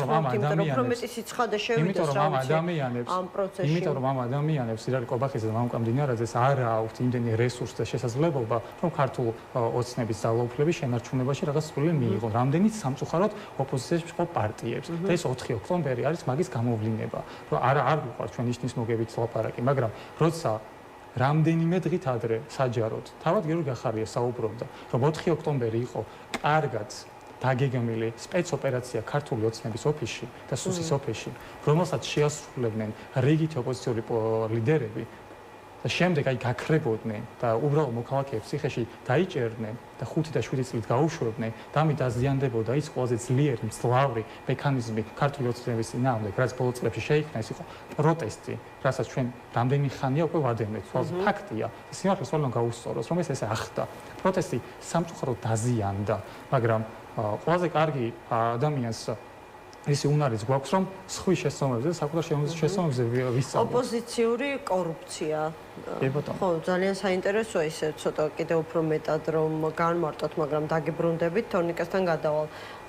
პოლიტიკური პარტიები როგორც ბიზნეს პროექტი, სხვათა შორის ეს ბრალდება ცოტა ხნის წინ, მათ შორის თქვენს პარტიასთან მიმართებაშიც მოვისმინეთ მიხეილ სააკაშვილისგან. ხომ არ არის დრო რომ რაღაცა უფრო მეტი სიცხადე შევიდეს ზოგადად აი ამ პოლიტიკურ პროცესში, იმისათვის რომ ამ მრჩეველმაც უკეთესად შეძლოს საკუთარი ნდობის გამოცხადება ამა თუ იმ პოლიტიკური ძალის მიმართ. იცით რა, ჩემი აზრით საერთოდ არ არის ასე ვთქვათ მნიშვნელოვანი ესეთი გადაძახილები ოპოზიციას შორის, რაც თქვენ გაიხსენეთ, ან რა თქმა უნდა, ეს მნიშვნელოვანი საკითხია, რაც თქვენ უსვამთ ხაზს, თუმცა თვითონ ოპოზიციონერი აქტორებისგან არ არის ეს სწორი საქციელი. სააკაშვილმა ერთხელ თავად თქვა, რომ ერთმანეთის მიმართ ტალახის სროლით ვერავინ ვერ დაიწერს რეიტინგს, თუმცა საბოლოო ჯამში მან ეს ჩვენს მიმართ გადაწყვიტა. არ არის ეს საინტერესო და არ სერიოზული ხარო. მაგ მხოლოდ ტალახის სროლა არ იყო, მან თქვა, რომ რეალურად ბევრი პარტიაზეც საუბრობდა გიორგი, რომ დღეს არიან პარტიები, რომლებიც რეალურად ქართული ოცნების სასარგებლო როლს თამაშობენ. იგივე თქვა სააკაშვილმა თქვენთან მიმართებაში. დავიგე ის ხებს გულისხმობდა, მაგრამ იგივე კონტექსტი იყო თქვენთან მიმართებაში სააკაშვილის მხრიდან, რომ ზოგიერთი პარტია შეიქმნა რეალურად როგორც ბიზნეს პროექტი იმისათვის, რომ ნაციონალურ მოძრაობისთვის წაერთმია ელექტორატი. ხო, ეს არის სულ აბსურდი ეს განცხადება. არ ვიცი თქვენ ნახეთ თუ არა ლელოს განცხადება ამასთან დაკავშირებით. ჩვენ წლებია უკვე გვაქვს ეს პოზიცია, რომ არ გსურს რაღაცა შიდა კინკლაობაში შესვლა, იმიტომ რომ როგორც ჩანს, ჩვენი კოლეგების ნაწილი არის დაკავებული იმით, რომ რაღაც დღეს ერთ ალიანს გამოაცხადებენ, ხვალ შემდეგ ერთმანეთს აბრალებენ რაღაც სხვადასხვა ქმედებებს და შემდეგ როგორც ჩანს, მიხეილ სააკაშვილს სურდა, რომ მთელი ის კრიზისი, რაზეც სხვათა შორის თვითონ საუბრობდა ღიად, გადაეფარა რაღაც სხვაზე გადაბრალებებით, ხო? აი ეს არ არის ჩემი აზრით მნიშვნელოვანი. მნიშვნელოვანი არის ის, თუ რას ვეუბნებით ჩვენ საზოგადოებას. როდესაც ჩვენ ვსაუბრობთ მაგალითად არჩევნებთან დაკავშირებით, როდესაც ვსაუბრობთ ივანიშვილის ხელისუფლების დამარცხებასთან დაკავშირებით, ხო? რითი უნდა მოვახერხოთ ეს? თუ მოქალაქეებს ჩვენ არ ვეტყვით, როგორ შეიძლება მათი ცხოვრება უკეთესობისკენ. ეს არის ჩემი აზრით მნიშვნელოვანი და არა ის თუ თქვა სააკაშვილმა რა თქვა, გვარამიამ რა უპასუხა და იქედან რა ვიცი თიკაბო კუჩავა რა განცხადებას გააკეთეს. მნიშვნელოვანია ის, რომ მოქალაქეებმა იცოდნენ დღეს, როცა არ აქვთ სამსახური, ხვალ როგორ ექნებათ ეს სამსახური. პენსიონერებმა უნდა იცოდნენ, რომ მაგალითად აი ბოლო კვლევების მიხედვით პენსია მხოლოდ საჭიროებებს 22%-ს რომ ფარავს.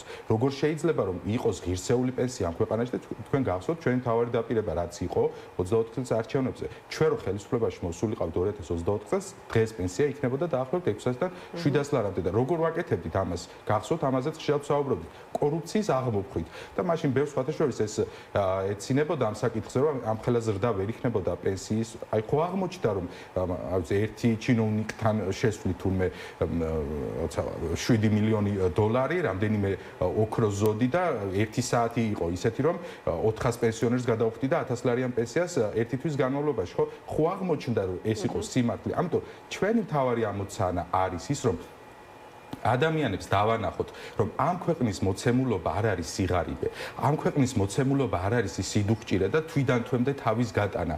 ამ ქვეყანას შეუძლია იყოს ძალიან მდიდარი, წარმატებული ევროპული სახელმწიფო და რაც თავარია დემოკრატიული სახელმწიფო და ჩემი აზრით ეს უფრო საინტერესოა თქვენი მაყურებლისთვის, ჩემი აზრით, მოგზალებული აზრი, ვიდრე თქვათ ის რომ რაღაცა სრულად აბსურდული და დაუსაბუთებელი ბრალდება, იმიტომ რომ ბიზნესიდან წამოსული ეს ადამიანები იყო იმ განცხადებაში საუბარი და არ იცის უბრალოდ როგორ ჩანს ამ ადამიანმა რა არის ბიზნეს პროექტი. კარგი, სადამ გიორგისთან გადავალ, ერთ დეტალს დავაზუსტებ, ანუ თქვენი პარტია ხომ არ აპირებს უფრო ღიად ესაუბროს საკუთარ ამომრჩეველს, ზოგადად საქართველოს ელექტორატს, მათ შორის იმ საკითხზე, რაზეც გიორგი საუბრობდა, გულისხმობ 2024 წლის არჩევნების შედეგების ბოიკოტს. თუ აი ისე შეხვალთ მომავალ არჩევნებში, რომ თქვენი ბოიკოტის ერთგული დარჩებით. მოცემულობები იყო მაშინ განსხვავებული, როდესაც მოხდა მაგალითად ბოიკოტის გამოცხადება, ეხა ფორმა იყო სხვა თორემ აზრი ბოიკოტის შესახებ, აი გიორგი ამბობდა, რომ გადაწყვეტილებას იღებს მხოლოდ ლელო და როდესაც ჩვენ ვსაუბრობთ ბოიკოტზე, ეს სხვადასხვა ფორმა იყო, ხო, ჩვენ შემთხვევაში ეს ხო მანდატების დატოვება, თუმცა თქვა გახარეს პარტიის შემთხვევაში იყო იქაც იყო ბოიკოტი და თითქმის 1 წელზე მეტი გასტანა ამ ბოიკოტმა. მაგრამ ამას მოყვა შემდეგ აღიარება შეცდომისა, მათ თქოს რომ ეს იყო შეცდომა, ამიტომ ჩვენ მიუხედავად იმ ზეწოლის, ბულინგის, შეურაცხყოფის, რაც მათ მიიღეს მრავალი მხრიდან, მათ მაინც მიიღეს გადაწყვეტილება. ესეც უნდა გავახსენოთ საზოგადოებას, იმიტომ რომ ჩვენ განსხვავებული პოზიცია ქონდა დაფიქსირებული და ამ განსხვავებული პოზიციაზე, რაც შეეხება საზოგადოებასთან საუბარი. ჩვენ გვყავს 55 საკრებულოში 57 წევრი. ხალხთან საუბარი, როდესაც ახსენეთ, ეს ადამიანები გმირულად, ხშირ შემთხვევაში ისინი მარტონი არიან საკრებულოში, ჩვენი წევრები, იცავენ მოქალაქეების ინტერესებს და არ ვიცი რა გითხრათ, არც კი ხსნიან სხდომებს, რომ ეს ყველაფერი ვაჩვენოთ ჩვენ საზოგადოებას. ყველგან დავიცავ ჩვენი მოქალაქეების ინტერესებს და საუბარის არათუ ვაპირებთ დაწყებულიც გვაქვს და აუცილებლად გავაგზავნებთ კიდეც, იმიტომ რომ ჩვენ ასე გვესმის პოლიტიკა, რომ ადამიანებს უნდა ვესაუბროთ, უნდა მოვისმინოთ მათი საჭიროებები და მათი საჭიროებები გავაჟღეროთ თქვენთან. სამწუხაროდ ბოლო წლებში ამის ვთქვათ შეტრიალება მოხდა და პოლიტიკოსებმა გადაწყვიტეს, რომ მისი თვალთა ხედვით არსებული პრობლემები მოეხვია საზოგადოებისთვის. თუმცა ჩვენ ამას ასე არ უყურებთ.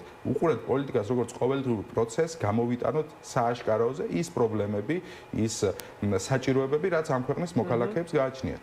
ხო, არის თუ არა ეს საკმარისი იმისათვის, რომ ოპოზიციამ მიაგნოს ქართული ოცნების დამარცხების ყველაზე ეფექტურ ფორმულას, რა ვიცი, გზას თუ სტრატეგიას, ანუ მხოლოდ პრობლემებზე საუბარი, ამომრჩევლისთვის საინტერესო თემებზე აქცენტირება, თუ საჭირო იქნება კიდევ ერთხელ მზაობა შეიქმნას ისეთი კონფიგურაცია, რომელიც ძალიან ძლიერ ოპონენტად დაუპირისპირდება მმართველ პარტიას, იმიტომ რომ მმართველ პარტიას თქვენ თავადაც აღიარებთ, ხელში ძალიან ბევრი ბერკეტი აქვს ადმინისტრაციული რესურსით დაწყებული და საარჩევნო, ასე ვთქვათ, შესაძლებლობებით დამთავრებული. კონსოლიდაციაში თქვენ თუ ისევ ერთიანობისკენ მიგვითითებთ ძალიან კარგად. ხო, აქეთკენ მიგითითებთ, მიუხედავად იმისა, ვიცი რა თქვენი პოზიცია, რომ თქვენ არავისთან